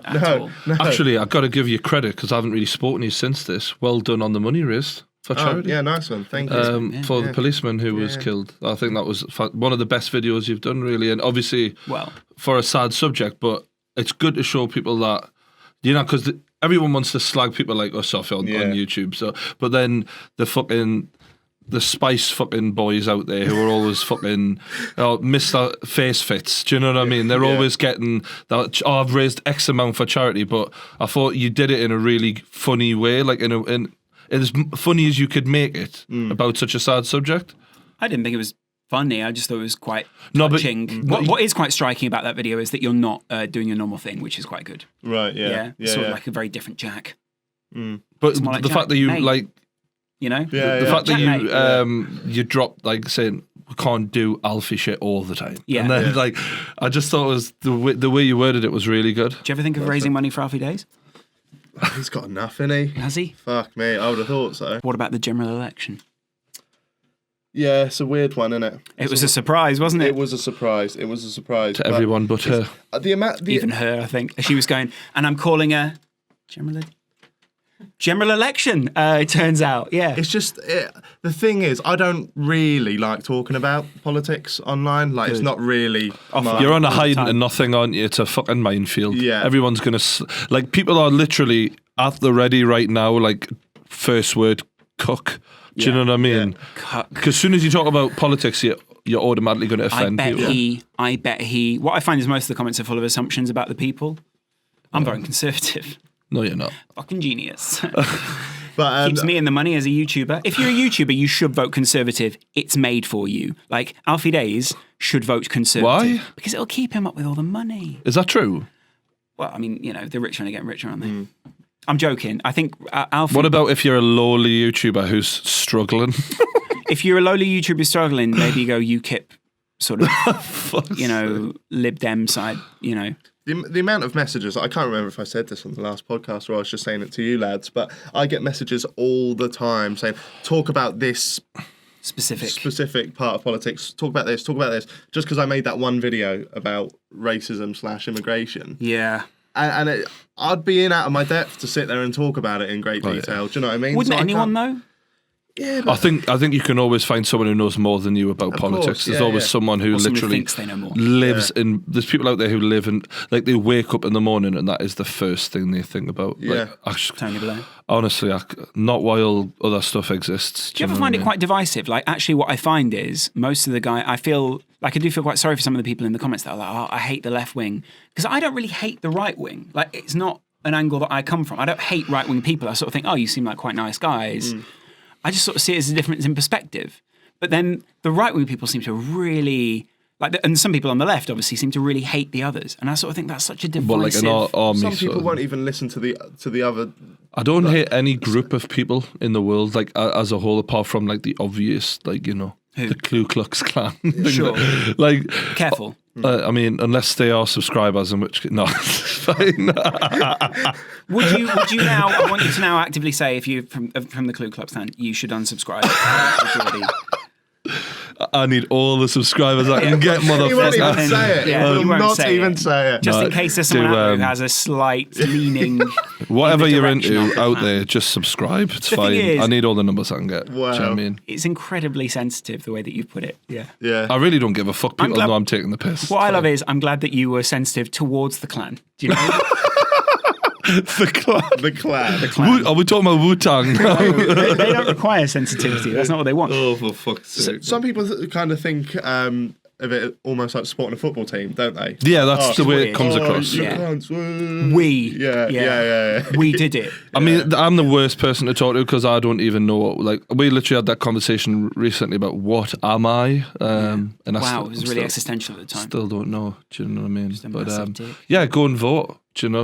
We can all Or agree spoil on your that. ballot paper. That might also go and vote. I think if the youth mobilise, then we'll probably have an even bigger conservative majority. Teresa basically done this because she knows that Labour Party are in a mess right now and unable to win an Some election. people are accusing her of it being opportunistic, which seems very unlike the Conservative Party. Yeah. There's a little dig. What I listened to 5 Live in the morning. Do you listen to any radio or anything? Nah. Podcasts, mate. That's the way Really? forward, isn't it? Everyone does that now. I listen, and that's why they should too. Radio is like a live podcast. Is it fuck? I listen. Quality of radio is wank, and we all know it. Yeah, and Full of washed up fucking DJs and D-list celebrities. That's not where the fucking real talent is these days. but it makes me feel safe and warm. So they had this morning a young Conservative and a young Labour minister on, and I just thought, Just what are you repeating doing the with your same lives? shit. Yeah, like you kids. you It's like, just- have you not learned anything since you've been born about the mistakes that all of these fuckers have made before you? So they say things like, yeah, we don't want to make the same mistakes in the previous generation, but then they, like, you're a young Conservative, you're like a walking oxymoron. Do you know what I mean? It doesn't make any sense. But in general, I think nailing yourself to I am one thing all the time on every single belief is ridiculous. Yeah. It is. The problem is, we've almost come to a point now where it's very difficult to get like a mass That's why of we're people to move having in that direction. that is now because it's ridiculous and because people are actually waking up slowly but surely. So that's why we're having governments that are headed up by the Conservatives and then having the Lib Dems with them and all of that. Like, But they wonon't need them anymore. So the Lib Dems have just got fucked because of this. well, yeah, and the fact that Scotland have gone independent isn't helping the Labour Party, is it? Because now they're not going to get the numbers that they used to get. Yeah. But anyway, I just think it's ridiculous that they expect us to say, all right, I'm going to agree with this person on everything for the next 4 years. It's absolutely mental. But the problem is it's we idiotic. we don't have proportional. And I'm a dumb cunt, and even I've worked that out. We have the first past the post system in England, or we did. I don't know how it's going to work in this election, but that's not particularly good. Well, we've got the internet It's not now, great. right? So, like, everyone pretty much can make a decision on the click of a button. X Factor every single week makes a different decision on who carries on in the competition every fucking week. Just ring up, mate. It's fine. How come on every single decision that we think should be made, can we not just have a vote and vote on everything? It's more trivial, so it's very like obviously. Why not? X Factor's pretty fucking trivial to me, like, but they managed to fucking rake in the numbers. No, I mean X Factor's trivial, so X Factor's more trivial. So what you need is, obviously it's very weird if you would say, okay, let's vote on Brexit, but remember you can call 10 times if you want. No, obviously know. that's a good joke, but we all know That's that wouldn't happen though. You can make everyone manage to vote once on a big issue like that, but I'm saying on think they the have hard smaller enough time. issues that they have to deal with, surely we can all just mobilise once a fucking week, click of a fucking button. You've got an email. We've got everyone's email in the whole fucking country. You'll be getting your email this week for this decision, just to let you know. Don't forget to click yes or no. I mean, I know I'm obviously trivialising it and I'm making it seem simpler than what it might be, but can we not at least think about that rather than have this fucking old rat bag in charge of everything for the next 4 fucking years? Whoever they choose. Well, they do have a few issues with. I mean, they're just sort of they're treading water, really, aren't they? Because it's pretty hard to be an MP. Or it doesn't look it. I know it looks amazing. When you look at the expenses that they're all claiming, That's it such a looks cliche. it looks pretty easy. What I have watched. wish I Have you could do still not that. watched Hypernormalisation? Have you watched Hypernormalisation? Nah. Can't remember. It's the best documentary. It's like a 3-hour documentary about how we got to this political situation Right, okay. in England and in America. It's pretty fucking depressing, but it's a great documentary. I think we should change topics now because I'm pretty sure I'm bored of it and everyone else is out there. Politics, just fuck it. I'm not interested. I find that such a weird approach. When Why? Because people on YouTube, people go, This is me bored. escape from reality, though. Do you know what I mean? And you get bogged down. Do you know what I mean? I was the type of lad who always flicked the page 3. Do you know what I mean? Right, okay, You were a sun reader. or whatever. Do you know wherever the tits were? Right. Do you know what I mean? Showed me the tits. Wherever the tits were. That's where I go. Yeah, not Yeah. just page 3. What, page 4. I don't want page everyone 5. getting bogged There's down. a tit on there. Yeah, I'll have a look. If there's a Yeah. bit of a tit. Yeah. A hint of a tit. Yeah, why not? Why not? Yeah.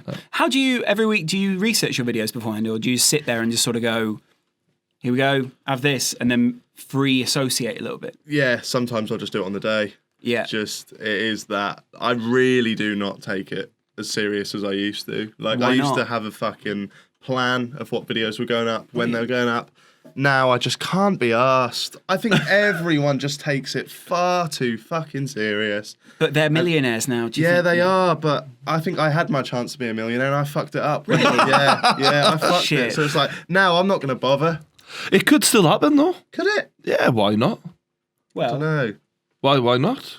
I don't know. I mean, why not? You're consistently growing. There's no reason why. I think it's another boring, thing is though. I do boring stuff. Yeah. no, but people are becoming I think more people who watch the Alfie, Zoella and all the rest of those fuckers They're in this growing up. game are getting older, and they're starting to realise, God, this really is shit actually, and they are stumbling onto people. I've noticed that a lot of people who like those lot have recently started watching my stuff, and That's it's because Cal came on the channel and well, people went, yeah, but in general though, people are growing up and they are growing out of it, and they are looking for grown man or grown woman content. They're not. I think people are going to get.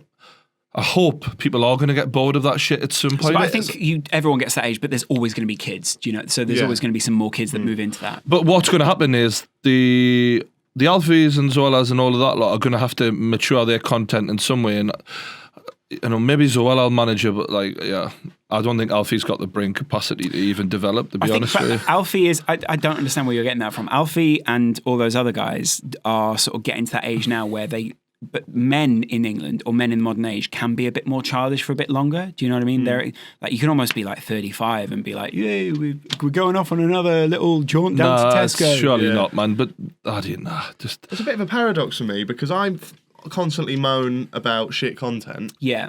whilst wanting to build my audience. Yeah. But I'm not saying that my content's any better than theirs. Like, my couldn't. Yeah, exactly. Yeah. It is shit as well. So then if it isn't though. Your content is. You're witty, it's basically funny. a comedian who brings out new material every week. You don't have that luxury of some bang average comedians out there. It takes 6 months, and I literally will listen to a set and I think, it took you fucking 6 months of rehearsing, and that's what the best you can fucking come out with. Yeah. And you've got someone like you or people like Will and E out there who are literally coming out with new things, funny things to say all the time, who literally have 1 week max to come out with this. You're underrating yourself. Do you know what I mean? They are literally at times just handing out dog food to Nala and letting her fucking chow down, and that's the vlog. Do you Yeah, but if you don't have a dog and you want a dog like Nala, and you're a 5-year-old who their parents go, well, I actually respect that they provide a service for the little kids out there where they are fairly healthy role models, and I appreciate that that's what they're there. Like, there's other people who I respect too. Theo Baker, people who are, like, I heard a mother the other day say to me, my kid thinks they're the next Theo Baker, and I actually thought, I've never thought about that. But there are kids out there. There are kids out there who are looking at Theo Baker thinking, like, I want to be like him. Like, they're not necessarily, because he's a real person, and it's not like he's a Premier League footballer. He's bringing that service to these kids. But why? Because I don't mean any offence to Theo whatsoever. No, exactly. I think Theo's probably a bad example. But why, right? Because if somebody said that about me, that would obviously be a great compliment. But Yeah. I would give the You'd same be reaction gutted. as I'm Yeah, going to say. I'd be like, absolutely why? gutted. Like Yeah. all these, like, and even the biggest YouTubers on there, they do penalty challenges. Yeah. Fine content if that's what you want to do. Like, I've done it myself. Like, but if your kid's growing up and going, I want to be the next Theo, just because that's who we're talking about. What? Take penalties and put it on you? Like, what? I don't understand. And that'd be the same if they said it about me as well. Like, what? No, you wanna what rant at a I'm camera? saying is from a grown man's point of view, when I'm looking at that, thinking, if my kid's watching Theo Baker, he's a young fit lad wanting to get out and do stuff with himself. My son was watching him. I'd think, all right, Theo Baker's not going to come out with anything too controversial. I know he's safe with him, and he's a decent inspirational figure for an 8-year-old kid. I think that's a You're good not thing. harming anybody. No, I think he inspires kids to my do kid would things. be safe watching Theo Yeah, Baker. yeah. I'd feel good about that. But how? That's what I sort of worry about is that's quite a sanitized way. And I'm not saying Theo. It's bad we bought Theo's name because he's actually a lovely guy. It isn't bad because I'm saying he's doing a good thing. That's what I'm saying. I'm giving him credit. But I'm saying now maybe let's get away from using Theo as the example. But there are other YouTubers out there. There are loads of YouTubers out there, but at the same time, do you always want your kids to not, like, what I want is for my kids to be thinking about things. And I know maybe as a parent it's a little bit different, where when you get to be a parent, you're just like, fucking hell, just give me anything that I can show them and distract them for 5 minutes, and we know it's what safe. I'm saying is that there comes a time in a kid's life where you, and I'll use computer games as an example, you change from Crash Bandicoot to Grand Theft Auto. And I feel like I'm the Grand Theft Auto, Jack's that like type of comedy, do you know what I mean? And we need the Super Marios and things like that, and that sort of content to keep those kids happy until they're ready. But what I'm saying is some YouTubers will not be able to develop from a Crash Bandicoot into a Grand Theft Auto. They'll have their peak, and some of them will develop.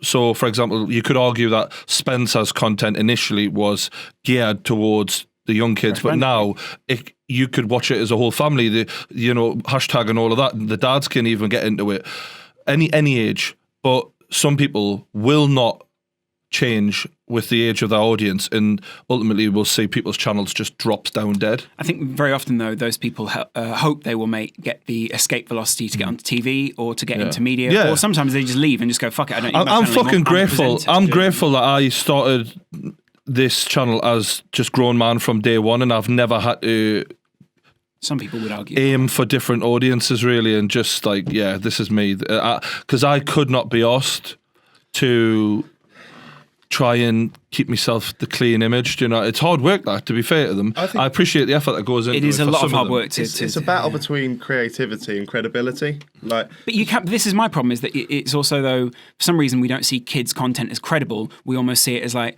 well, that's good enough for them. And I sort of worry that you've got a passion for this. You've actually been like wanting to create something from behind the scenes where you want kids to have good content. But what I see more often than not is people like sort of go, well, let's not challenge them, or sort of like you'll make something that's little bit more complex, and people go, well, I think that's a bit hard for kids. No. And what I often think is like your channel, right, or your channel, both of them just sort of trust that the audience is going to get it. Do you know what I mean? It doesn't sort of go, right, guys, here's another joke. I'm just flagging up. I'm going to make a joke which is a bit more complex than why did chicken cross the road to get to the other side. You just sort of trust that people are going to get it. If they don't get it, cool, come back later. Or like, maybe you're not ready for it, or maybe it's just not your thing.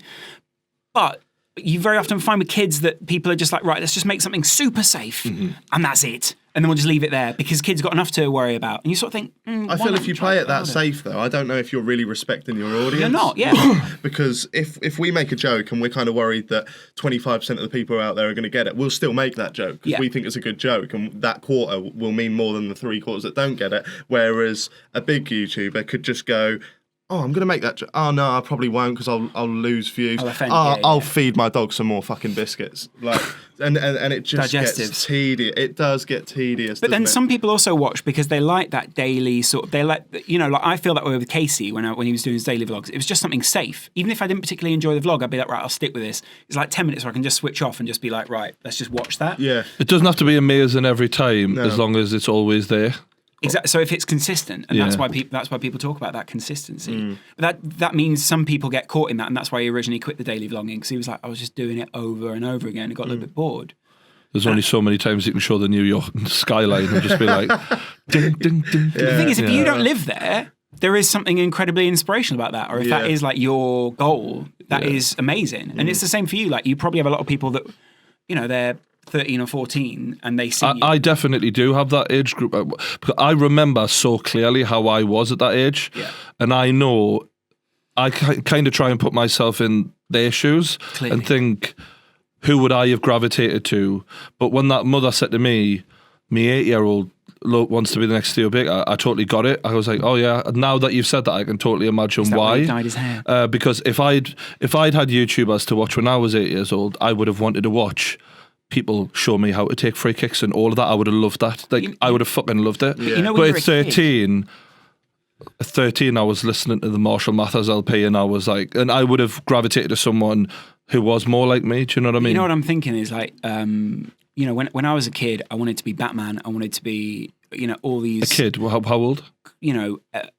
Up to the age of like maybe even like 10. So any time before you go to secondary school, you can be innocent. Any time up to that. Once you go to secondary school, it's literally like, right, Lynx Africa ready. Like that's what happens. You start swearing like a sailor almost instantly, don't you? And your dad's like, What's going on here? Like, I mean, why I are was you- in primary school. Sure. But I remember just being like really looking up to those guys. I think now are their kids walking around their house going, "Hi mum, just gonna make a Barocca." He's playing Alfie again. That's so sweet. Do you know what I mean? And that's his idea of like, right, let's go and have a little play. And there are going to be parents who'll hear their kid in the back garden with their iPhone going, "Nala." They've not even got a fucking dog. They're just standing outside going, "She's so sweet," and the parents looking at the window going, "It's fucking weird, isn't it?" But they're making their own vlogs and stuff. No, but You know what I mean? thought of that when that mother said to me, like I thought there will be kids on the playground now, and I've never ever thought of this who will be saying, because we always used to say, I'm Zidane today, or I'm Ronaldo, or whatever. Theo. Yeah. But there will be now like, I'm Joella, and the other I'm I'm Chris Spencer, MD. I'm Chris MD, and that's the new, like that's how YouTube's changed it. And I'd never really thought of it That is until she mad. said that. It's mad. And do you think that, like, when we were kids, we would play Sonic the Hedgehog? So I'll be Sonic, I'll be Tails, and then it would be like, you can be Dr. Robotnik. Do you think it's a bit like, you know... You're Ollie White today. Yeah, exactly. Yeah, exactly. Yeah. Oh, I'll be Joe. Yeah, I'll be Cal Freezy. Wicked, cool. Ollie White, loser. See you later. Like, that's the same. Do you know what I mean? Yeah. And you can be the one that sits in a bathtub of jelly. He's a lovely guy. Met him once. Oh, He was actually very nice. Who? Ollie White. Never met him. Never met him. Never met him. Anyway, so that's YouTube. That's YouTube. That done. is- Do you think YouTubers need Money? Oh, need managers? some of them. Some of Yeah? them don't have the time. No. Like, if you want to keep creating your content, you need someone who can There manage are a business lot of deals. people, and I won't name any names, but Yeah. there are people I've worked with in the past who will have a conversation with me on the phone and say, right, we want you to provide this service for our company. Can you do X, Y, and Z? And it also seems very reasonable. And then they'll be like, right, I'll send you a contract out, and you've all agreed with it. Now, luckily for me, in the deep sea diving game, I work with contracts a lot. So I had an eye for it, and I also knew people to send things to and be like, right, what does this say in English? And I've literally had contracts that are basically sign your life away contracts sent to me. Oh, yeah. I've had contracts with things that the amount of power I was handing over, people would Crazy. not believe. And I'm thinking to myself, thank fuck I'm a fairly savvy dude and I can read a fucking contract over and I know who to send it to make sure I don't get owned. But there are it made me think straight away, what is it like being an 70? There's kids out there with 14 years old kids out there with 1 million subscribers on YouTube. What the fuck do they do when they get this shit? Because some They give it people to their dads. will get so fucked by these companies out there. It's not even funny. Well, So a 14-year-old some people that definitely need managers out there. But a 14-year-old kid can't sign a contract legally. No, so- I'm using that as an example, but even 18, 19, 20, 21, there's some people out there who people are trying to fuck these YouTubers over. Or It's happening. they're trying to make a load of money out of them while they still can. They're trying to get them on slave contracts, which is exactly what I've been thrown sometimes. I think slave's a little bit No, extreme, but like... sort of- by slavery, I don't mean actual slavery. Yeah, yeah. What I'm saying is you make a shit ton of money while they make almost nothing and do all of the work. I think what I originally found when I got into media was the amount... I didn't understand the amount of passive aggression there was. So I'm sick people of would it, be mate. like, sorry, why can't you do this on a Friday night? And I'd be like, well, I'm going out. And they'd be like, oh, well, if you want to get into media, most people who are in media, they'll stay in on a Friday night and they'll do whatever. And I remember very quickly being like, well, no, I'm not going to do that. Like, it's not going to benefit me at all. Like, why the fuck would I do that? And some people went, right, all right, well, he gets it. And other people would be like, oh, well, sorry, we can't use you then. Yeah. Or like, I'd literally work for like 50 quid a day. And you're just like, you grind your fucking bollocks off. Do you have a manager? I don't have a manager. No. I don't count as an I've got a good friend who I know to go to with stuff though. Luckily, shout out to Josh if he's listening. But It's Seb. like in the diving world, it's going from being on a boat with waves coming over the side, and if you've got any issues, I mean, a fight sorts that out. That's like a PP. it can literally be handled like nose to fucking nose. And there is a little bit of bitchiness that goes on, but if it gets out of hand, it'll just be sorted out with a scrap. To go from that into this world where I've got snakes in fucking suits trying to get me to sign my life away, and I'm reading this contract at home going, I'll fucking break this little bastard's neck if he fucking sends this again. Do you know, I literally, and I mean it, like I'm like, I'll fucking strangle this little, he thinks I don't know what he's fucking doing, this the little contract cunt. still exists. But I'll What tell do you you do? what, you don't sign it. That's what you fucking do. You send it back and say, go and fuck yourself. Shove it up your fucking arse, you little fucking snake. Don't think I don't know what you're fucking doing, pal. Do you know what I mean? I think though you're a little bit further in your timeline ahead of some other YouTubers who, like, some people see it as doing their time or sort of building up. Do you know what I mean? I know some people get to very big numbers very quick, but some people see it as working their way through the ranks. What, getting a manager is kind of like a cool, like, approval thing? No, like, I think getting a manager now, some people take out those middle steps. So they'll go, like, now there are a lot of management agencies that approach small, talented YouTubers and go, we can manage you and we can get you deals straight away. So you sort of go from zero to like, wow, $3,000 a video. Do you know what I mean? Like, or, whatever it is, because I can push that many people. Yeah. Other people saw it as going through the ranks and they had to go through those shitty contracts and sort of do like shitty brand deals. Oh, fucking, we've all been there. Every YouTuber has done that, to be fair. But what I'm just warning people out You're there, older than whether they're a more YouTuber or experienced. not, or whether in any walk of life, there will be people who are just trying to take the fucking piss. What I would say is there's also a lot of people that don't show you that really hard side of, like, the really shitty bits they have to go through. Or also some people just don't make it because they're just still in those shitty bits. Did you ever hear about my manager? No, I My didn't. manager. How is Dapple House?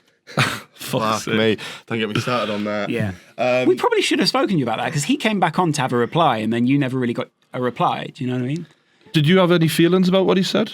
Because I to me, they didn't even seem necessary because it was all... Or do you think you just keep lying through your teeth, you cunt? Yeah, it's weird. I'm not going to come out here and just say like, oh, whatever he said was bullshit and stuff like that. I know what happened. Did you talk to him afterwards? No, I've not. No, but did you hear about the recent stuff? I made a joke about him in the recent video, and then and then it blew up. I didn't hear about that. The thing is with that, right? Maybe there'll be cause for me to come and say I shouldn't have spoken about what I did speak about on the podcast. Right? Maybe I was a bit hurt and offended by this guy. He came up and I probably said stuff that I should have probably kept away. It's one of the hardest things about being on a podcast is the fact that you tend to get into chat mode, and you forget that there's a camera on until afterwards. Yeah. And it's brilliant. Yeah. It really is great. We put a disclaimer out for anything I say is I'm actually on drugs and I'm really off my face right now. But so I it's also not want to my say fault. the disclaimer for that is he's playing a drugged up character and Alex Jones, Alex Jones style. Yeah, I feel very sorry for Alex Jones right now. I mean, he's getting the piss ripped out of him and he's losing his kids. Well, yeah, because No, he will lose his kids. So we'll get back to so basically the situation with Alex Jones, if anyone doesn't know, is he's a conspiracy guy in America and he's one of the original guys. Now, it is my belief that it is not a character at all. It would be a very good actor if it is a character. Joe Rogan says he's known him 20 fucking years and he is literally the exact same guy every time you meet him. Although, like anyone, he gets times where he gets more aggressive and there are times where he's chilling, having a beer and having a joke on. But he reports on stuff that he looks upon as like infringing people's freedom in America. And he's like a freedom fighter and that's the way he looks at it. And he does go off the deep end at times. And so his wife has used his rants on the internet as cause in a court of law of, well, look at him, he's fucking off his nut. It's not safe for the kids to be around him. And it seems like, well, I don't think that's the case at all. I don't think he's made her a fucking multi-millionaire. Yeah, but that's irrelevant in terms of morals and bringing up kids. If you look at one of my videos, for example, when I'm going off it about Newcastle, I look like a total fucking psychopath. And that's no, I'm not the psychopath. So what I'm saying is, you know me as the guy off camera who's I'm like this pretty much, do you know what I mean? You wouldn't say I should have kids taken away from us. Yeah, but you're not saying like that the government is coming to kill you. It doesn't really make a difference if he's saying that or not, though. Well, it does, because that shows that there's a grip on reality, like to a level that you have to have in a court of law. People aren't going to be like, yeah, you're right. But the problem is, though, you can look at a lot of the things he said, where he's come out and said things about the Gulf of Tonkin and all of these other conspiracy theories. He's gotten a lot right. He's gotten a lot wrong. Does it matter? The question is he a danger to those children? And you have to judge that Do you mean on physically or sort of in a mental way? Well, I mean, all parents are going to leave a few scars on their kids at some point or another, and I mean mentally. No parent is going to get it spot on every time. But the bottom line is, he's a successful businessman. Yes, he's a little bit loopy, but I know many parents out there who are very loopy who still have their fucking kids. The difference is they don't make their living in front of a camera. And I think it's only the spotlight that's on him that's putting him in danger of losing his kids, and it's silly.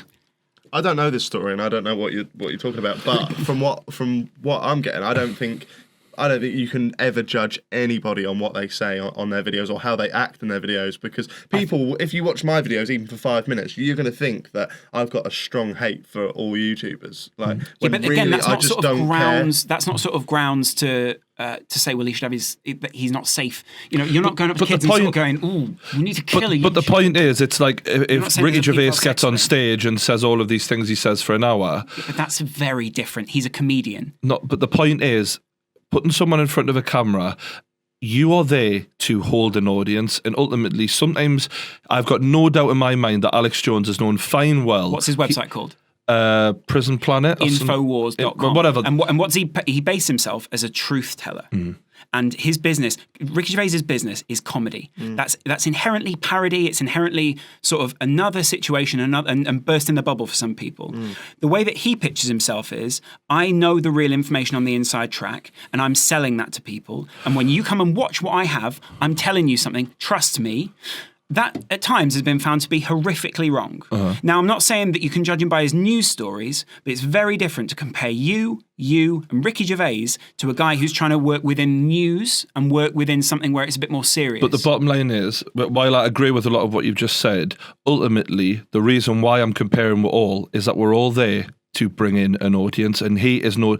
If you think that news isn't there to bring in an audience anymore, then you clearly know that the planet has fucking changed, mate. The news isn't what it was. It isn't there just to inform people. He does things in a very entertaining way, in a very dramatic way, and that's what brings in the numbers. And I'm sure he is well aware that if he goes on a rant like he did with Piers Morgan, don't try to take my firearms, boy, he's gonna fucking bring in those numbers. Yeah, but there's also, and that is what he's aiming to do. There's a big difference between being passionate about a cause. He is part character, but what I'm saying is, ultimately, I don't dispute he believes a lot of what he says, but I'm sure he amps it up for the camera, as everyone does, as Jack does, as I do. But you say then, have some self-respect. Well, have some respect for yourself as a man, and just sort of surely like, you of all people, who's all about like sort of freedom of speech and that, like, as much as you might disagree with what he does, and yes, he's embarrassing, and yes, he's a bit of a joke. The bottom line is he provides for his kids. As far as I'm aware, he's never physically harmed his children. And behind closed doors, I've got no reason to believe that he's anything other than a pretty decent bloke. According to Joe Rogan, who knows him personally, that's all I maybe that is slightly... Joe Rogan says, yes, he's a bit of a dafty and a bit of an idiot, but ultimately he's a good guy, and that's all I've got to go off.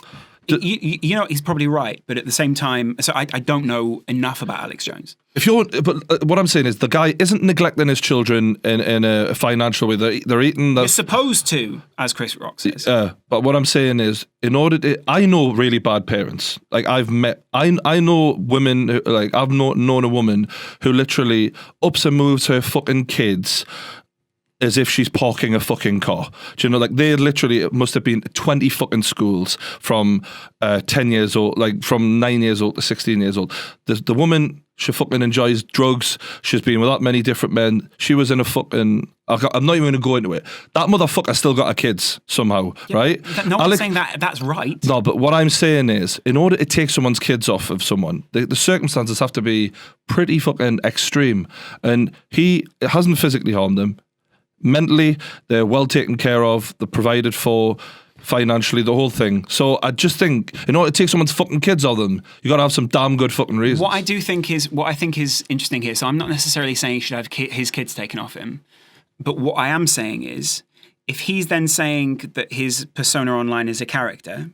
That's what his solicitor has come out and said, which I think it's probably a bit of him, and it's also the volumes turned up. But the problem is, we then almost get back into Dapper Laughs territory, where you sort of go, yeah, but mate, that character's still created by you.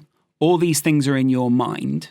You're saying these things, and you have to then, and what he's selling himself as is a trustable source. If he then can't stand by what he's said, then he's using the idea of having a character as a get out. He's not standing behind what he said. His solicitor's doing that for him. His solicitor is, who represents him. But if you let us speak, whether you agree with what he says or not, he might be a total fucking lunatic on camera, right? He might be wrong. But does that mean he should have his kids taken off him? No, but what I'm saying is, I'm not necessarily saying he should have his kids taken off him. What I'm saying is, I don't think that's necessarily good defense. a good defense to use, because what it says is, I can't stand by what I've said. And if you're trying to sell yourself as a website or as anyone who is a trustable source, or you can go back to, then you need something that you can sort of say, right, well, actually, I can trust what you say. Should we give him credit in one way, though? Because I think for Alex Jones to have his solicitor come out as a news guy and say it's all an act is almost credibility suicide. So for him to do that shows how much he must love his children, because he's supposed to. But what I'm saying is, so many parents I've known so many parents who they care more about holidays than they do about their fucking kids. What I'm saying is, he has literally committed almost career suicide in order to keep a hold of his children. So at least he's doing the right thing in that sense.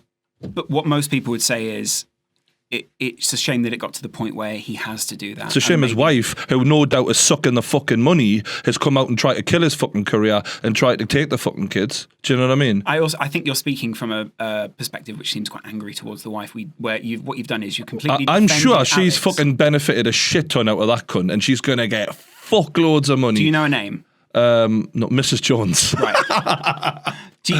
What I'm saying is, you don't know anything about a situation. No, but so at the same time, what I wasn't saying was Alex Jones deserves to have his kids taken off him. He definitely deserved to question that if you look at the character he plays online, right?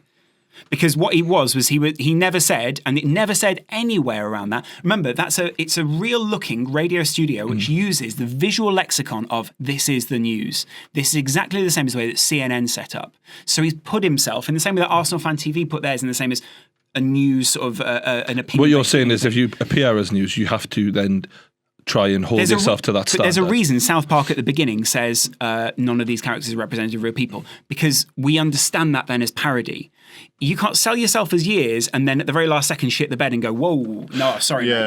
He definitely made that mistake, He's definitely gone off and realised, well, if I raise my voice and act a certain way, then the fucking money comes in. And to be honest, I've learned a lot, because I seen someone leave a comment in my video the other day saying True Geordie's rants last season were better than Awesome Fan TV's this season. And I thought myself, your club actually has a problem. All my club's in deep shit. That's actual in the shit. But the thing is, I felt so much happier and better not doing those kind of videos. Yeah, of course. Occasionally I will kick off when I feel like it's measured and it deserves that. Like the other week when we played shite against fucking Ipswich. But I wouldn't want to be that kind of channel. It's because, do you know the amount of shit you get when you're like, because I hadn't dropped a rant in that long. I'd forgotten what it was like. Like literally, I think this is the first rant I've made in about a year. You get a little kick. No, you get loads. Like you get some people who, even if they agree with what you say, and this is a bit like politics in a way, they'll still like, because you're being aggressive towards the camera, some people take that as a bit of a, it's against me, this. And they instantly start tweeting you like shit. And what really annoys us a little bit is Newcastle fans when they tweet us about, like, because I get so much support that when a Newcastle fan says something against us, I'm like, this is fucking strange. But a lot of them, I think, the ones who don't like us, it tends to be like they don't like how big the channel is and things like that. And I think more than what I'm saying, it's just that pisses them off. And I'm like, fuck me. We've only got me and fucking Will and Amy. Try and, you know what I mean? I've been here for a while. Like, I'm one of you lot, do you know, supporters. That actually upsets us, if anything, when a Newcastle fan has a problem with us. But let it go. Do you want to hear about my manager? It's a good story. I definitely do, mate. I was really looking forward to that until we went off on the deep end about fucking Alex Jones. So your manager's a prick? I never said that. Oh. But was this an old manager then? Was yeah. When did you come into contact with this person? I got catfished in the biggest way possible. Like the biggest way possible. As in a girlfriend catfish sort of thing? Manager A manager catfished Manager me. fished. And it sounds like the most unreal story. You know when you watch Catfish and you see the people on there and they've been fed 100 lies, you think, you damn cunt. Yeah. Like, surely after lie 2, it would. I'm the cunt that got catfished. Right. Basically, did you ever hear? I don't know if you want to bleep this name, but I don't care. Did you ever hear the name James Yates? Yeah. You did? Yeah. That was him. Wow. That was him. Yeah. I've never heard of him before. A guy Can you fill me in on that? A guy basically got this done. This will probably for, be the same story I've heard from some other people. Yeah. A guy basically got done for Summer in the City, the big YouTube event. A guy Town, Summer in the City. All right. I actually used that in a Summer in the City vlog, unfortunately. Brilliant. Wow. Yeah. How original. Yeah. This guy tried to rival that by making his own one. I can't remember what it was called. Winter in the City. Upload something or other. I'm sure that's the one that all of the Uploads the Sidemen. Yeah, that's a real one. Yeah, but he tried to. He tried to do one like that. Then right? It doesn't matter what the name was, but Mr. he sold Yes. loads of tickets, and he had some of the biggest American YouTubers going, some of the big English people appearing, and loads of teens went and bought tickets, loads of kids bought tickets, and then it turns out that he just didn't have anyone going. He hadn't booked the venue out, and he took all these tickets. But long story short, his name came out and stuff. Genius. And about a year later, I get an email from this guy saying, "Can I represent you? Can I manage you?" And I'm like, "What the fuck? No, not a chance. Like, I know your name." I went and met him in a just to see what the story was. I was just intrigued. So I went and met him in a Starbucks in King's Cross. And that was your first mistake, was it? Yeah. Because I wouldn't have it goes downhill very fast. He's got a case full of money, right? He had all these printouts of he'd come equipped with the shit that he'd already done because he knew I was going to bring this up. So he had all these printouts, and apparently that was he had made this event legitimately, and it was his partner who had fucked it up, right? And he had all these printouts. A likely story. Yeah. I was there for an hour. I was kind of like reading it, like James Jates, my partner. and I went home and I didn't think nothing of it, but I kind of didn't mind him too much. Yeah. And then You don't with con artists. Yeah. How did he look? And I want to visualize this guy. Right, so he Describe has him. got the most distinctive voice you'll ever. I can do quite a good impression. Give it a try. Oh, hello there, Jack. Oh, yes. It's Right. literally like Brian Blessed, but a bit more posh. He's from Surrey, so it's a bit like this. And he looks like a mouse. He looks timid. He looks quite timid, and he does. Like Ronnie Corbett. No, he's about. He's of average height. Average, just 5'10", like a posh 5'11". man. Was he Like a fat posh though? man. Because he sounds like he should be he's a bit fat with chubby. that noise. He's a bit chubby. He's one of these guys that go on about his weight a lot. There's Rotund. no reason to really. Like one of them. Like, I'm watching my weight. Yeah, what he's looking for is for you to go, well, you're not a big guy. and he sort of goes, well, thank you. Yeah. And he was a vegetarian and that kind of posh. Yeah, it's really awkward when you meet a vegetarian who's fat as fuck. Yeah. Anyway. I never thought of that. No, I've had it before, and you really? How do you do it? Yeah. Lots of chocolate, apparently. But anyway, carry on. About a month later, I didn't think nothing of it, and I obviously turned him down. Then he messaged me and was like, "I've got a brand deal up in Newcastle if you want to go and do it." South Shields of all places. Brilliant. So I was like, "Right, how much is it?" And this is when We're going to Jarrah for a brand deal. this was like when I was new to the game. And he was like, yeah, $1,500. I was like, that's actually quite decent money. Yeah, I'd never really had that kind of money. When you hear that originally, early on, I mean, now that must seem like, pocket money to It's you. peanuts to this cunt. Yeah, peanut now. But back then, that You must had have the been a lot of money. walkers fucking mouth yet? Yeah. You had the walkers money yet? No, I haven't. Have you? Fuck Did me you do neither. it? Did you do it? No, I haven't been offered it. I was hoping when I seen Weller and all this mini minter were getting that. I thought, oh, they must have fucking hundreds of thousands. Yeah. Because literally that budget will be eaten And all up you had to do super was a little, quick. All you had to do was a little boomerang of you doing that. Oh, yeah. I did an actual video. Give me of that. low Give me ice that thing. walker's face Yeah. money. Honestly, I'll do it. I'll do it for half what Weller do it. Oh, I for. did an actual video In saying fact, get a packet of crisps. I put it there. would literally do it for a tenth of what Mini Mint I did it for. I'm just Yeah. saying right now, which would be literally more than I've ever been Still paid make a couple of mil. for the So, deal yeah. in my life. Yeah. But no, it's obviously $1,500 is still good money. Why, aye? Like back then, Man. I would have done anything for $1,500. Like where now I'll pick and choose. Like, Sure. And You didn't suck him up.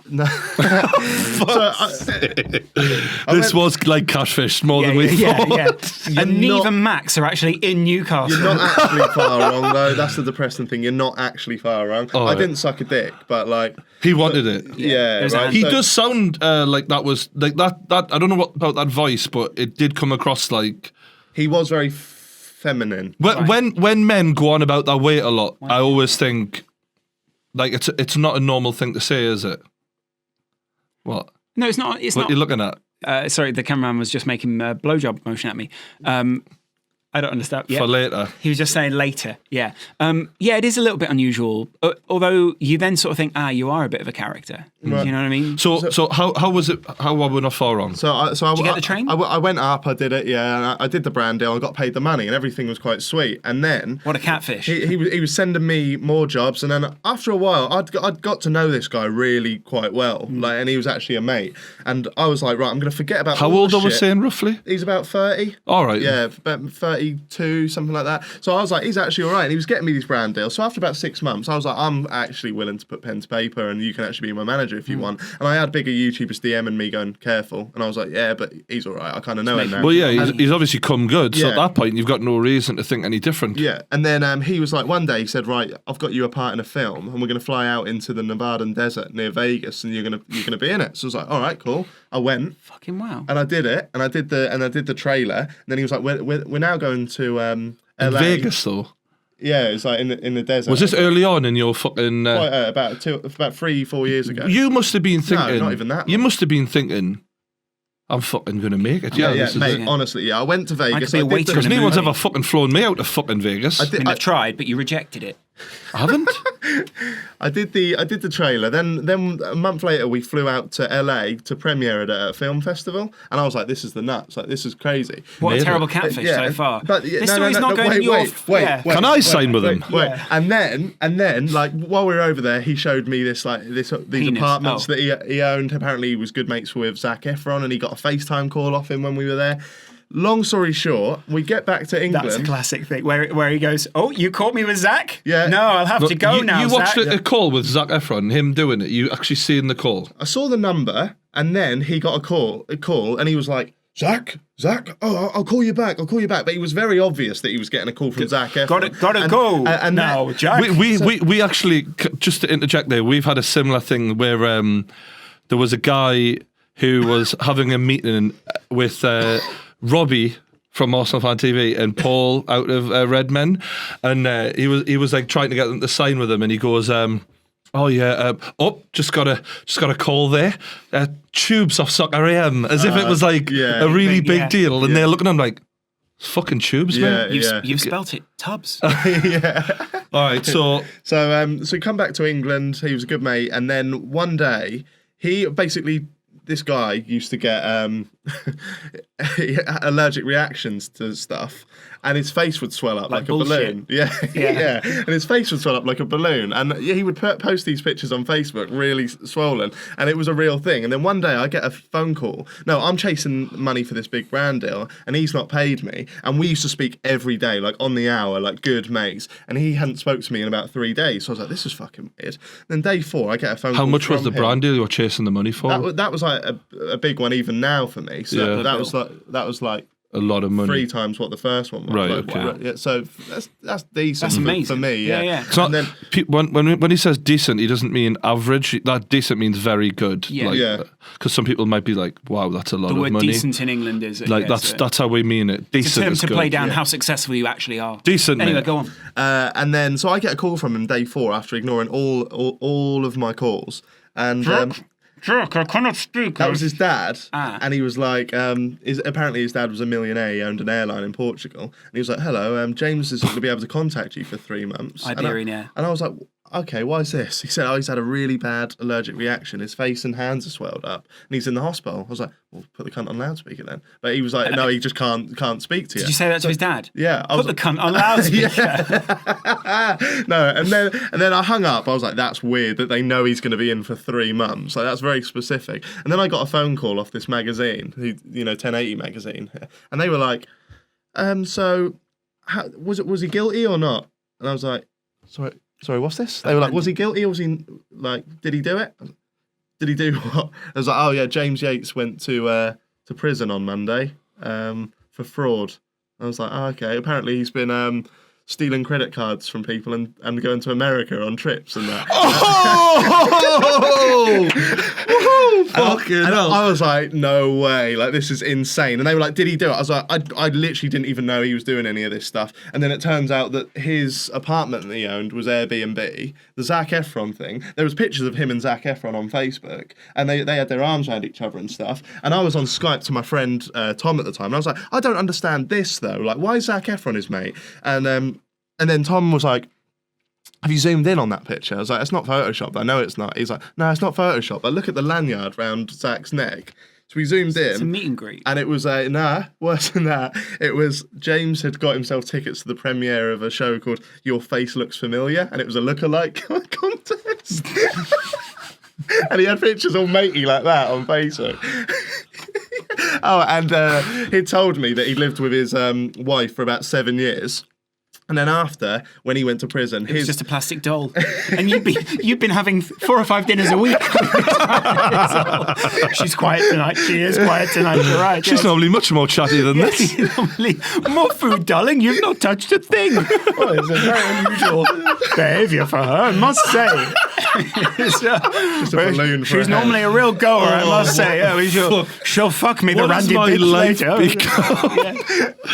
That I'm sitting in a fucking bomb shelter somewhere listening to fucking this cunt.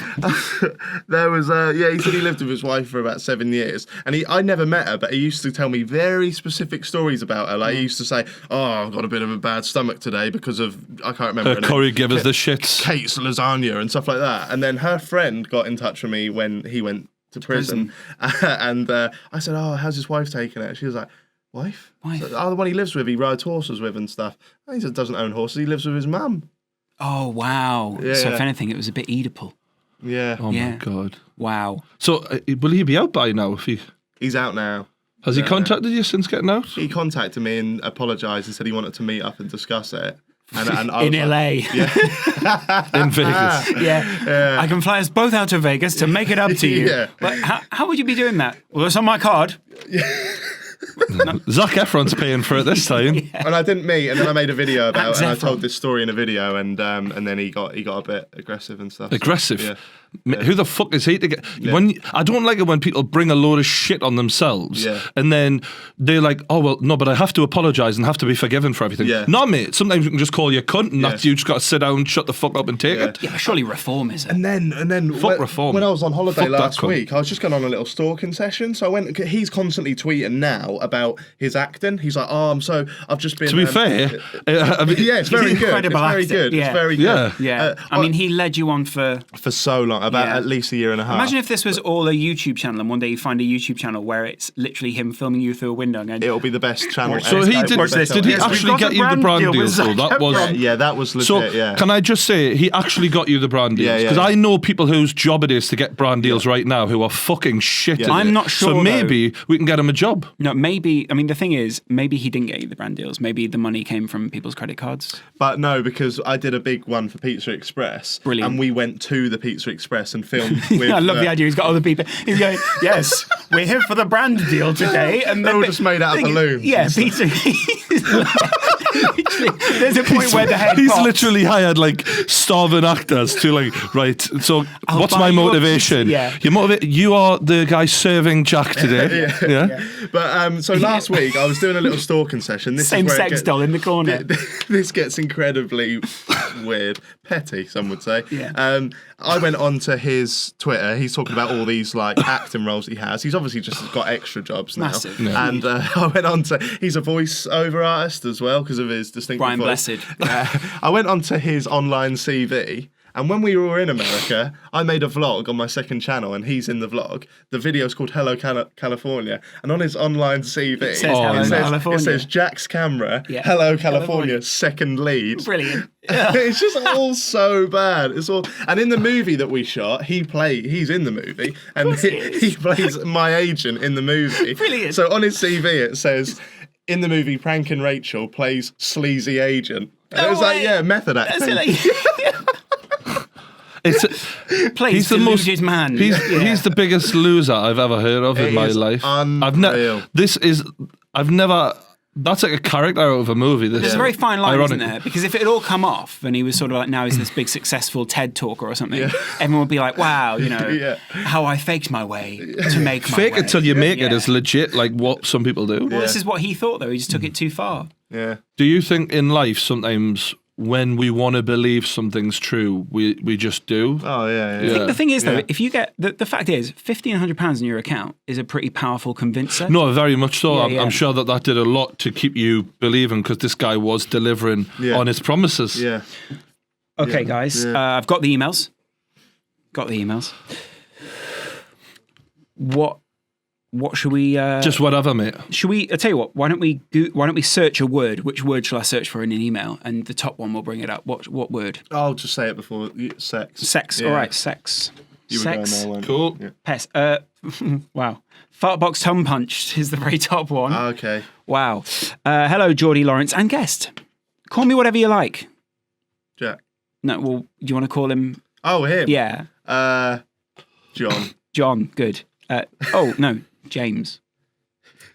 So the other day, my girlfriend was round my house and we were chillaxing, Good start. maxing, and Relaxing. and all cool in bed.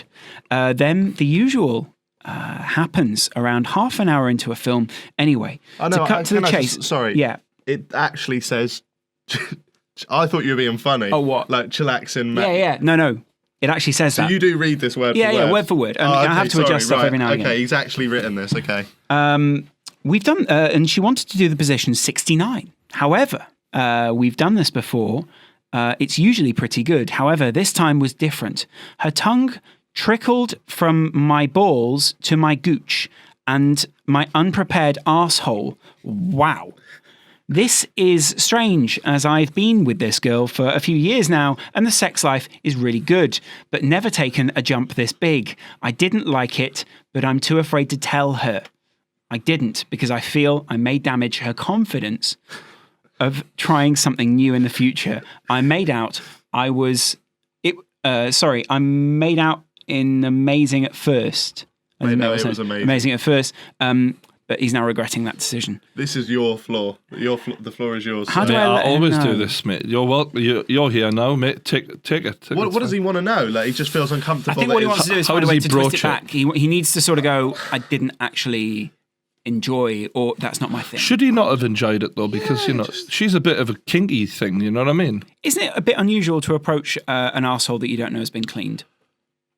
Yes. Yeah. But then. Not for you. Sometimes you've just. It's in the moment. I mean, I'm a pretty on a woman. Do you know what I mean? I'm not really thinking about all of that. Once I'm in the zone, I'm just I'm there. Do you know what I mean? Does it never cross your mind? You never think, oh, this is an arsehole? I tell you what. One time it did. Now that you mention it, one time I realised. We'll avoid that today. Yeah. Why so? How? She'd Why? been out on the drink. Do you know what I mean? She was obviously. Fuck She's me. obviously not thinking. She wasn't really taking good care of herself. Do you know what I mean? No. Yeah, she was I've got so many things going around in my mind. just come out with it, mate. So We're here he- now. What is it though? What's? She was just dirty. She was just- dirty. Yeah. Yeah. Well, it was a dirty nappy. What advice would you give? It was a dirty nappy. Don't, because now it seems weird. Yeah, that is. She was wearing a nappy. No, I mean, she was- that's unusual. There's nothing sexy about taking off She was her definitely underwear a and finding fully lacy grown nappy. woman. Believe In a that. nappy. In a Very, nappy, yeah. very fully grown. A bit too full. Do you know what I mean? A bit on the big side. Really, Yeah, for you. yeah. She was. He genuinely looks traumatized. Look at this. No, I mean it was just actually because I started thinking afterwards. Is it because her arse is that big that it's a struggle to wipe it? Do you know what I How mean? big was it? Her arse was fucking huge. I guarantee you've never fucked a woman this big before. You know the thing Trust is, that. right? You know when Trust that. when someone wipes their ass, they tend to just need to focus on the hole. They don't wipe the whole butt. So the point I'm making is that hilarious. her arse was that big. So you say you don't think like I think. Her arse was that big that literally on the toilet seat she's gonna have to like spread the Hoist cheeks it, right? to open it, and even that was, and then get the toilet roll and then clean. And obviously that was a bit, in a drunken state, bit of a challenge for her. So I just fucked her. I just left it at that. So anyway, So what you're saying is he just needs to have an honest word with her and say, stop licking it. You know, if he doesn't enjoy it, you know, just sort of say, maybe not now. I'm more concerned about the fact that he can't open up to her about what he likes and doesn't like. That should be standard, shouldn't it? I mean, maybe if she didn't, maybe she overstepped the boundary and he's sort of like, whoa, you know, and before he knew it. Maybe he had a new Zoella tattoo on his gooch. She just wanted to ride that. I love the reference. When a woman is just kinky, and when a woman is kinky like that, and you don't even have to tell her to do stuff, when they're just into all, that is a good thing. Do you know, like, women like that are rare, because normally you've got to ask them, will you do this? Will you suck me balls? Will you do, you know, whatever. Women who just get out there and just go for it and do anything, they're great. Right. He should be appreciative of her, is what I'm saying. Yeah. Don't shoot her confidence down too much. She's taking a chance. If you then blow her out the water and say, don't fucking do that again, she'll never ever do the wild shit like that she's into. She might not even do the normal shit. You're going to hammer her confidence. Yeah. She's one in a million. Be gentle. Please don't say my name. Hi, True Geordie, Lawrence, and guest. Hi. What do you want to call this person? It's a guy. It's a guy. Jermaine. Cool. So I live in, and I'm 17, back here in Chicago. Chicago's a nice place. You ever been to Chicago? No. I really want to go to Chicago. It seems like a cool place. And I've heard it's underrated. Amazing. Yeah, pizza's apparently like incredible there. It's like homicides. It can't be any worse than it can't be any worse than the pizzas in Newcastle. I just want to say right now. Do you have a lot of traditional Italian finding pizza? a good pizza place in Newcastle is a fucking nightmare. What do you go for? Domino's? Go Domino's. But I want a proper Italian pizza place. Like there isn't anywhere like that in Newcastle. He does get very arsey when he doesn't get traditional Italian I like food. if I'm going somewhere, I want like that pizza. You don't want a pizza burger, you want a pizza. I just want a proper Italian style pizza. Do you know what I mean? I don't want a like doner kebab pizza. Ooh, I want a fucking Italian style pizza. Okay. Traditional, sorry. Do you not like Domino's though? I don't mind Domino's or the Pizza Hut or whatever, that lot. But like, you need to be in the mood for that. But what I mean, I'm struggling to find a proper old fashioned place in Newcastle. Right. Well, you found a gap. Make it. True Geordie Pizzas. If you build it, they will come. And they probably will. I mean, imagine your face on a pizza box. That would actually be... Can someone do that for us? Can we get the middle finger picture? There's that one. Oh, yeah. No, but imagine if when you open the box, on the inside is you doing that, but on the outside it's like the podcast logo, but just True Geordie Pizzas. All right, can we... Someone can mock that up. Next question. Geordie in a pizza box. Next question. I live in Trump Town and I live in Chicago. So basically the problem starts with that I happen to have sex with this girl, right? That was a solid 9 out of 10. I was initially surprised she wanted to have sex with me in the first place because I'm not the most handsome looking guy out there, but I'm occasionally funny. Good so laugh. the girl I had sex with happened to have a boyfriend that I did not know about until a week later when he found out she cheated on him with me. That they later broke up after this incident. Well, you would. She tried to get in with me and has been flirting with me at high school since the incident, but I feel a bit guilty and responsible. She obviously wanted to continue the relationship and I want to continue a meaningful relationship. What he's basically saying is, if he originally got into this relationship by cheating and because she cheated, can he trust her? And is it worthwhile him trying to make a solid relationship with her when she clearly cheated on her ex? Well, there's a picture. Can we see that? Okay. Is that a picture of her? Yeah, so I knew you'd want to see that. Oh, she is very decent. Just got to say right now. So describing her, I'd say petite, but with a nice little fat arse on her. Yeah. She's got like a pink bikini on right now. I'd say she was probably a dress size 8 to 10. 8. Yeah, cute thing. Yeah. Pretty young thing. Everyone else in the studio is She a shaking their pretty head. young thing. Right. What advice do you give? She's obviously, you've described her, you think she's very pretty. If you thought she was going to cheat? She's She's a little cheater though, There's isn't no she? point then. You've had your fun. She's a little cheater. Do you know what I mean? You've had your fun. You've Move had your on. one night. Yeah, move on. Forget about Sure. it. I reckon. I reckon. I think that's good advice. She's only going to do it again, isn't she? She's got that look about her that she would do it again, though, now that you mention it. And he said he's not that good looking. Based on one Instagram picture. Yeah. No, but if he's admitting he's average Joe, like women like that, she's just hopping. She's dick hopping. Anyone. But then if he buys into that... She's like a little frog. There's an ASAP Rocky video for Noisy where he sort of goes, there's some fangirls that you don't fuck, they fuck you. And he's like, but you're happy for that. Do you know what I mean? Maybe he should just buy into that and sort of be like... Well, can you remain emotionally detached, though? It doesn't seem like he can. Some men can't, do you know what I mean? Some men... But it doesn't seem like he can. And I'm saying, like, if he could have taken that approach, maybe he can just remain sort of out of the fire. Bit like Charlie from last week, yeah. Okay, I thought you meant... I keep thinking you mean cocaine. I feel like if she's as bad as she obviously is... She obviously is. Yeah. She looks good. Would you say she's a bad bitch? Well, she's a bit of a bad bitch, yeah. Why doesn't he just treat her a bit bad? Yeah. I know 2 wrongs don't make a right, but have your fun. Bad have advice. your fun. Just have sex with her. And just keep fucking her, mate. Yeah. If you can do that. That's what I was trying to get at. Right. Can Okay. I have another look at that photo, though? No, I've gotten rid of the tab. Right. Do you want me to forward it on to you? Yeah, no, leave it there. Okay. Leave it there. It's fine. I'm 17 and I've been with this girl for nearly a year. She's great. Sex is good, but I feel like I want to see other girls. How old? 17. 17. I feel like I want to see other girls. I also know that I will regret leaving her. I don't want to cheat and embarrass and upset her, but I have sex and meet other girls. Any advice? No, this is a ridiculous question. Ridiculous email. It's like going, I want this, but I also want that. How can I have both? It's impossible, mate. You can't do it. Boy. You cannot do it. Do you think he's looking for a famous YouTuber, such as yourself, someone who can get a massive brand deal at any one time, to say to him, or Mr. Yates, we need to beat that out now. Why? No, keep his fucking name in. Yeah, his fucking you know why? He went to fucking prison for it. What's he got in these sewers saying I'm full of shit like? All I'm saying all I'm saying is acting on behalf of himself. You've done this before. Yeah. Maybe next week he'll be a guest on the podcast. Yeah. You never know. Yeah, He'd love that. All we need is for Jack. That'll go on his show reel. Yeah, exactly. Yeah. The second lead actor doesn't even include me in that. No. Yeah. Best supporting role award. True Best Geordie supporting podcast. podcaster. Yeah, best supporting I'd love podcaster. it if you got him on just to see how much. You see, as last week, I've started my own podcast. It's just him and his sex doll coming in.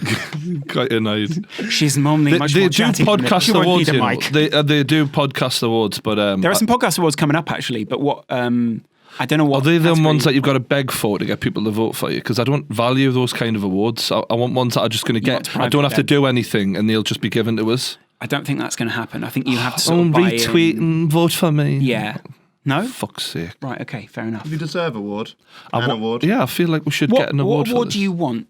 If I could have one award, what would it be? Because I was annoyed because at school I never really got like medals and trophies. I'm really sort of hoping that life sort of is reversed. No, I'll get like the 1 million subscriber plaque, and that can be my little thing. I might just break open the glass, drill a hole through it, and hide it on a chain, and just have it as a medal. Yeah, that'd be good. Just walk around like Rick Ross, but no, an award. No, there isn't an award really. Most improved YouTuber 2017. Just you know what? You're not a million miles away from that award. What kind of compliment? Your compliments are shit.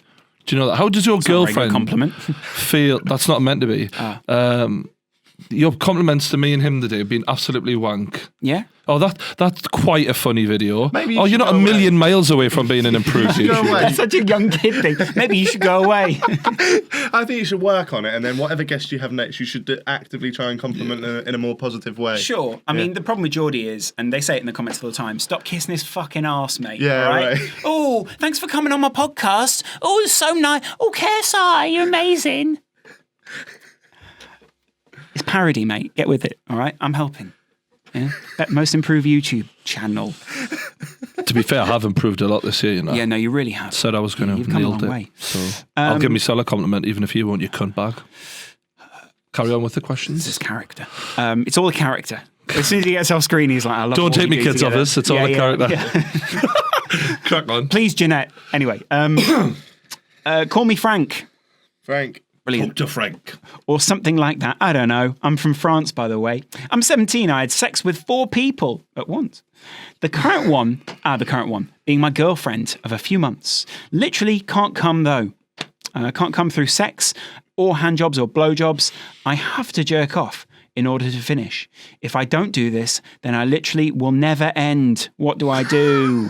Literally will Life will never end. He'll literally be 90 years old. I just can't die It's getting to the until I point come. when I don't enjoy it. The first 3 people I had sex, I only had sex when I was drunk. So I think I know what's going on here.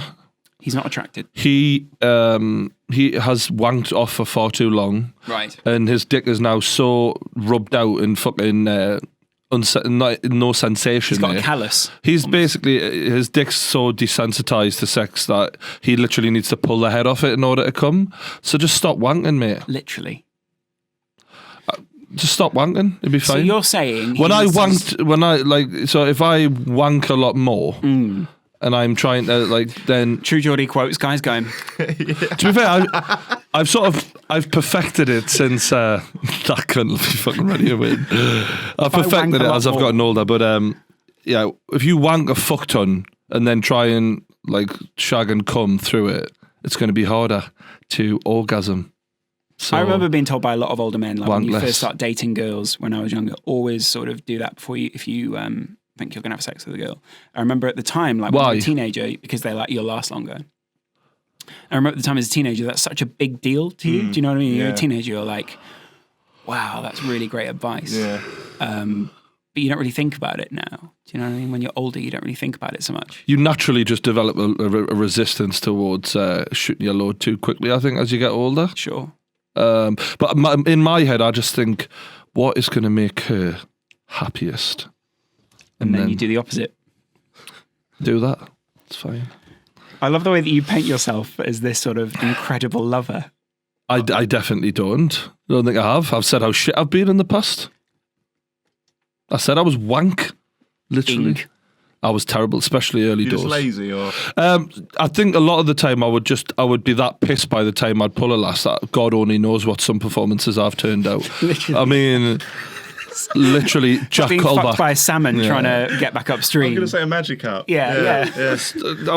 When I started, a little bit Jack Colback at times, you know what I mean? But then eventually I became the governor, the Roy Keane of it. I thought it. Yeah. I thought it. We both and I thought was about like, referencing a footballer. Yeah. Who was Why in did he prison. have to go to that cunt? Yeah. Do you know what I mean? Sad, really, isn't it? Where he's at now. So the point is, just think about pleasing her. Think about that. Make that the end goal. And then you'll end up keep getting shagged in.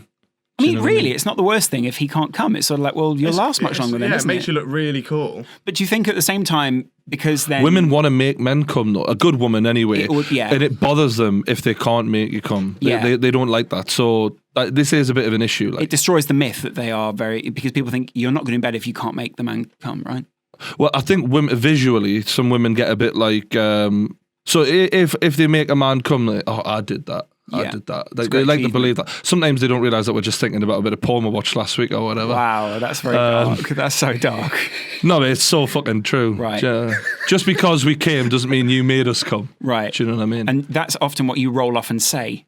Just because I came doesn't mean you made me come. Wasn't all down to you, pet. Yeah.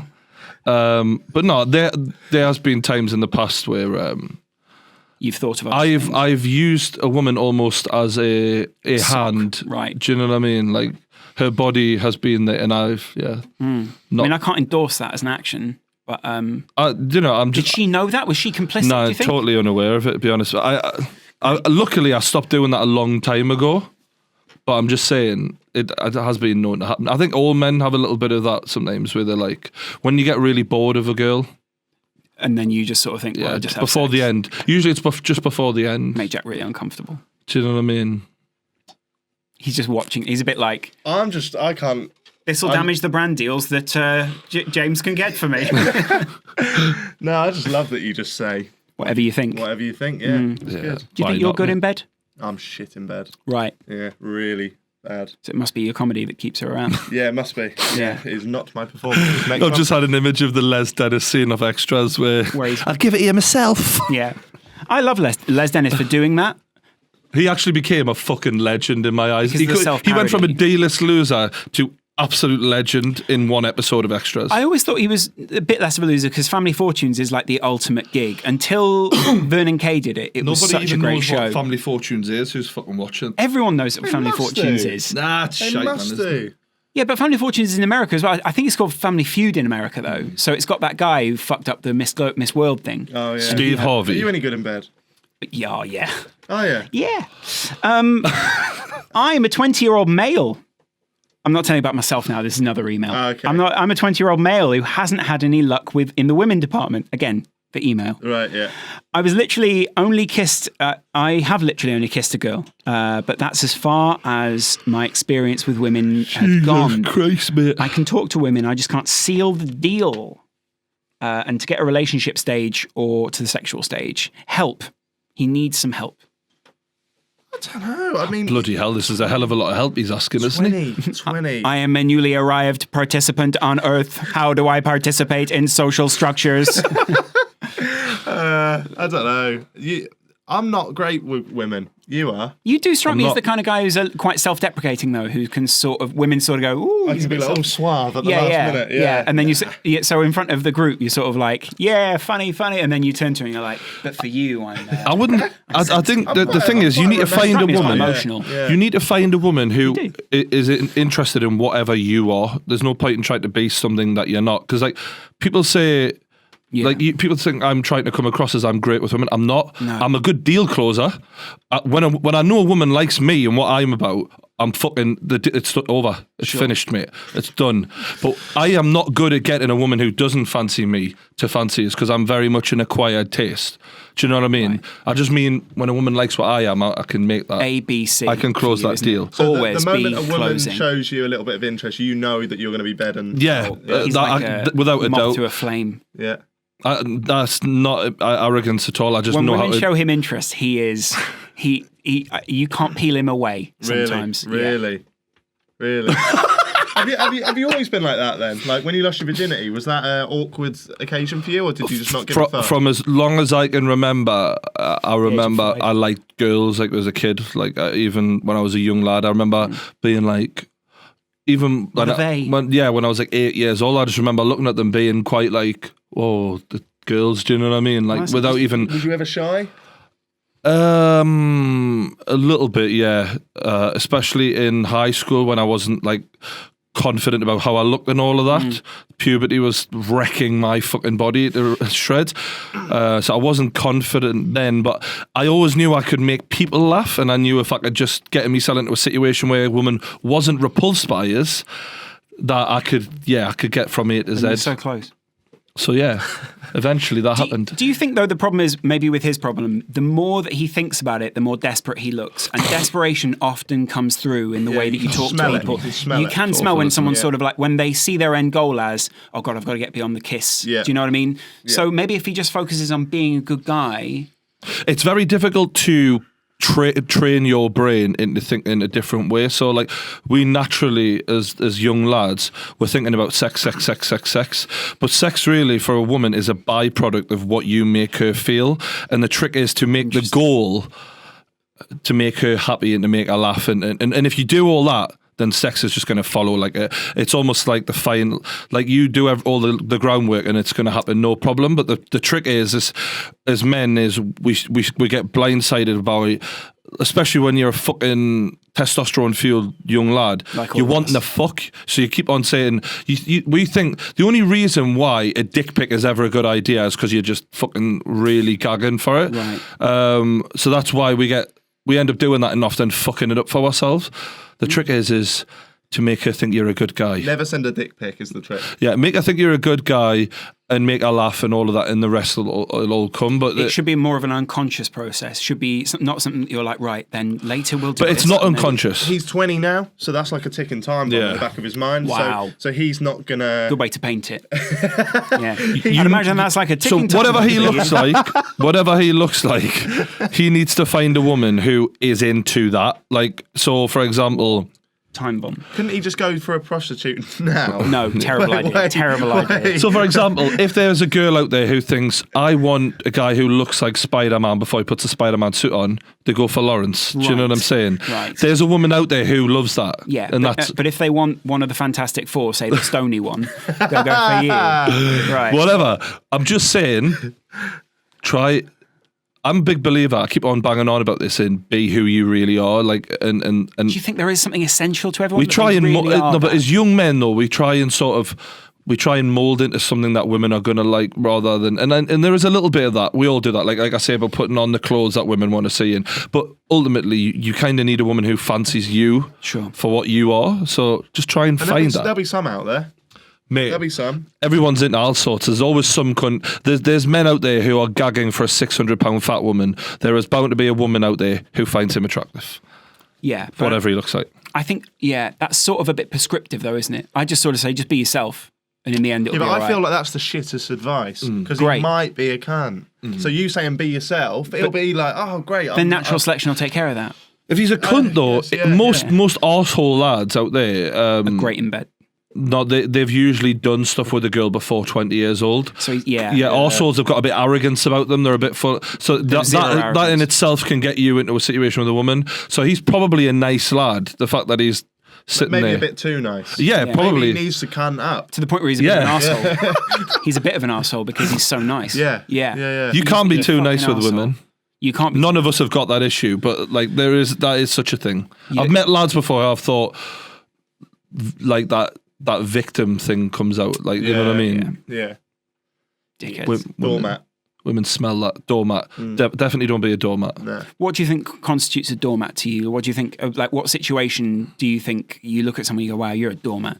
If you let them control every aspect of your life, and if they force you to do decisions that you wouldn't normally do. If a woman raises her voice at you unjustified, and she's a bit of a bitch to you, and you just take that, sit down and shut the fuck up and don't even say it back, then you're a doormat. You're a doormat. Yeah. If you can't go out with the boys because she doesn't want you to, then you're definitely a doormat. You at are that a point. doormat. Yeah, no, I can agree with that. Yeah. Okay, here we go. We'll do this the last one. Yeah. Hope you guys are having a great day. we are. Cheers, Okay, mate. great. We are. A bit warm in here though. So. Yeah. So I like this girl that is way out of my league. I mean, way out of it. She likes me as well. But the problem is she's a nice girl and I'm kind of a fuck boy. I love the honesty. That just fucks around and not really the type of man to commit into a relationship yet. We're only 16. You put in brackets. I do like her, but I don't know what to do and how to adapt to such a situation. Would really appreciate it to give your opinion. By the way, love the podcast. Keep it up, guys. You can call me Y. Just the letter All right, Y. Y. Yeah. Give me why if you'd like. That's another terrible one. Really. Not to be fair though, It's a great problem. there are a lot of lads out there who, if you strike while the iron's hot, and by that I mean from the age of 16 to 20, there are a lot of lads who, once a woman gets her head straight and realises you are a fuckboy, she'll have nothing to do with you. From 20 to 30 is usually when women are starting to realise, I can do a lot better. Right. So if you can get them nailed down from that 16 to 20-year-old, you might actually end up with a lass far out of your league. I understand. But then I feel like if she knows she's a little bit out of his league. A lot of them are unaware of that at that age, aren't they? Are they? But then do you want that long relationship? And then when they get to that age, the women, they realise, I'm well out of it, and then leave. You've got 7 years deep and you're sort of like, fuck. Yeah. Usually women don't do that though. They kind of they stick with what they've got. Do you think? Yeah, when a woman thinks, we're in love and all of that, women tend to just sit around, don't I they? don't know. I like an empowered relationship where someone could sort of walk away if they want to. But not to the point where you're not committed. One of my good mates was with a, let's say he's an average looking dude, 6 out of 10 or whatever, but he's very funny, really really funny dude. He's not talking about me. He was with a girl who was like, I would say you could argue could have been like a model. Do you know what I mean? Again. When we were all 16, 17, and We didn't know each other. he treated her like shit. Got bored, wanted to go out, wanted to fuck around, he ended up going with a load of different other lasses. Clever. And then fucked her off. Anyway, like we walked past her recently in town, me and me pal, and like yeah, I mean, like, I just looked at her and I just fucking laughed my head off right in Why? his face. 'Cause I was In like, his face? how the fuck did you walk away from her? Because Is she beautiful now? she's well out of his. If she, let's say, for example, she's like a 9 and he's like a 5, 4 or 5 or whatever now, like, age has been kind to her and not so kind to him, sort of thing. There's a really good story that a fairly famous rapper tells. I can't remember if it was a private story or not. Never mind. He says when he split up with his girlfriend, the mum came to him and was like, "You will never find anyone better, ever." And it was like, "You will regret the day you walked. She supported you the whole time. You were a shitty little rapper, blah, blah, blah." But they broke up. And the mum was like, "You'll never find anyone better." And a few months later, he got with a really beautiful woman who was also like this really great woman. And they were walking down South Bank. And he says, just at pure chance, they ran into this girl and the mum. And he said the satisfaction that he felt when the mum looked at his new girlfriend and just went, and the fury that he could see building up inside her, because it was like, oh, you actually did. Yeah. Do something But better. that's what I'm. But a lot of the time, it doesn't work out like that. And there's a lot of lads out there who could nail down from 16 to 20 a really good-looking lass who, by the time they're 25, 30, if they'd met them at that age, would never have even given them a chance. Yeah. But there's a real free for all at that age to get yourself a better-looking lass than probably what you could do. Just saying, I'm just putting that out I mean, there. you are being quite obvious about it. Yeah, I think maybe there's also a little bit more to life, like, you know. But Sometimes it's good to get out there, and even if you don't end up with the lass that you could have nailed down at that age, fuck around and go and experience all these different women, and then end up with a bang average looking lass. Sometimes it's good to do that, but sometimes it's not. sometimes I also think, though, you end up with people who are just really nice people. Like, there are some people. I love this cunt. People get old, and, you know, everyone sort of loses whatever. But what you want is someone who's going to be good to you throughout all that time, whether they're good looking or they're What I'm ugly, or learning you don't find them attractive. is you want to find a woman, personality-wise, who fits into your groove. You don't want to find a woman who's constantly disagreeing with you, constantly fighting with you. I think in an ideal world, you don't want to always agree on everything, Right. but in an ideal world, you want someone who meshes with And you and understands you. your interests are similar to her interests, and generally, life's pretty easy going. You don't want to feel like it's always a fucking argument. Yeah, no, I can understand that. Although what I also really appreciate in any relationship is someone who challenges you. And There's healthy. there's healthy challenge, and there's also some people who what some people consider to be healthy challenge is when someone sort of go, they only want to be challenged on things that are easy to challenge them on. I think what you need is someone who's really going to dig in deep and be like, I challenge you on the things that you even don't see. Do you know Here's a what I mean? question for our Jack. Yeah, You've been with your lass quite a while. 2 and a bit years. probably should be popping that question. Do you reckon it's going to be this is the serious one? Fuck. Do you reckon? It's a hard question. It is, isn't it? I reckon so, just because of the time, my age. How old are you? Like 24. She's a bit younger. Wow. She's 21. You seem to gel Struck really during well. that on exact time that he camera. was talking. No, I was thinking to myself, you seem to. She seems like a really lovely girl. I can. then you seem like put a you lovely guy. together long term in Can my you? head. I thought that when I watched this, I thought like. There's just some couples when you watch them on YouTube, you're like, yeah, totally makes sense. I think what you want is like Spen and Alex are like that. yeah, like, well, you can see Spencer and Alec. I think what the best thing to do is to take those people and put them on a red carpet together. Can you see them walking down a red carpet together? Spencer and Alex, 100%. But Brad Pitt and Angelina Jolie was perfect for the red carpet. They were man. perfect for the red carpet, but there was never a sort of a very affectionate sort of love between the them. pair of them are fucking steely cunts, aren't they? I feel like I have to, yeah, 'cause she's a bit out of my league. So I don't really 100%. like, yeah. If she fucks off, then it's only going to be.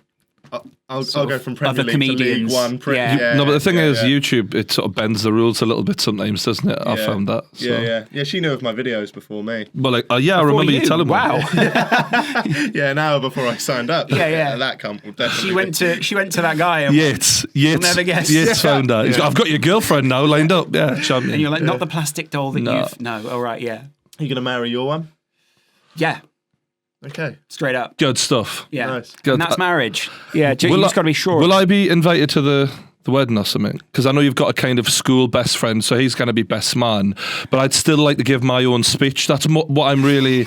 I don't really care about You're being not best interested in my man. special day. You're interested in how can I make my speech on that day? How is this still about me? And I'll tell You'll you turn up to now, the wedding with 2 microphones and go, if that day ever happens, I will be vlogging the shit out of that day. Yeah. Oh, honestly, I really hope it happens now because then I can get some views out of it. I imagine you Fantastic. going around the wedding going, were you his flatmate? Are you his flatmate? Did you have a gun? No, Did you have a gun?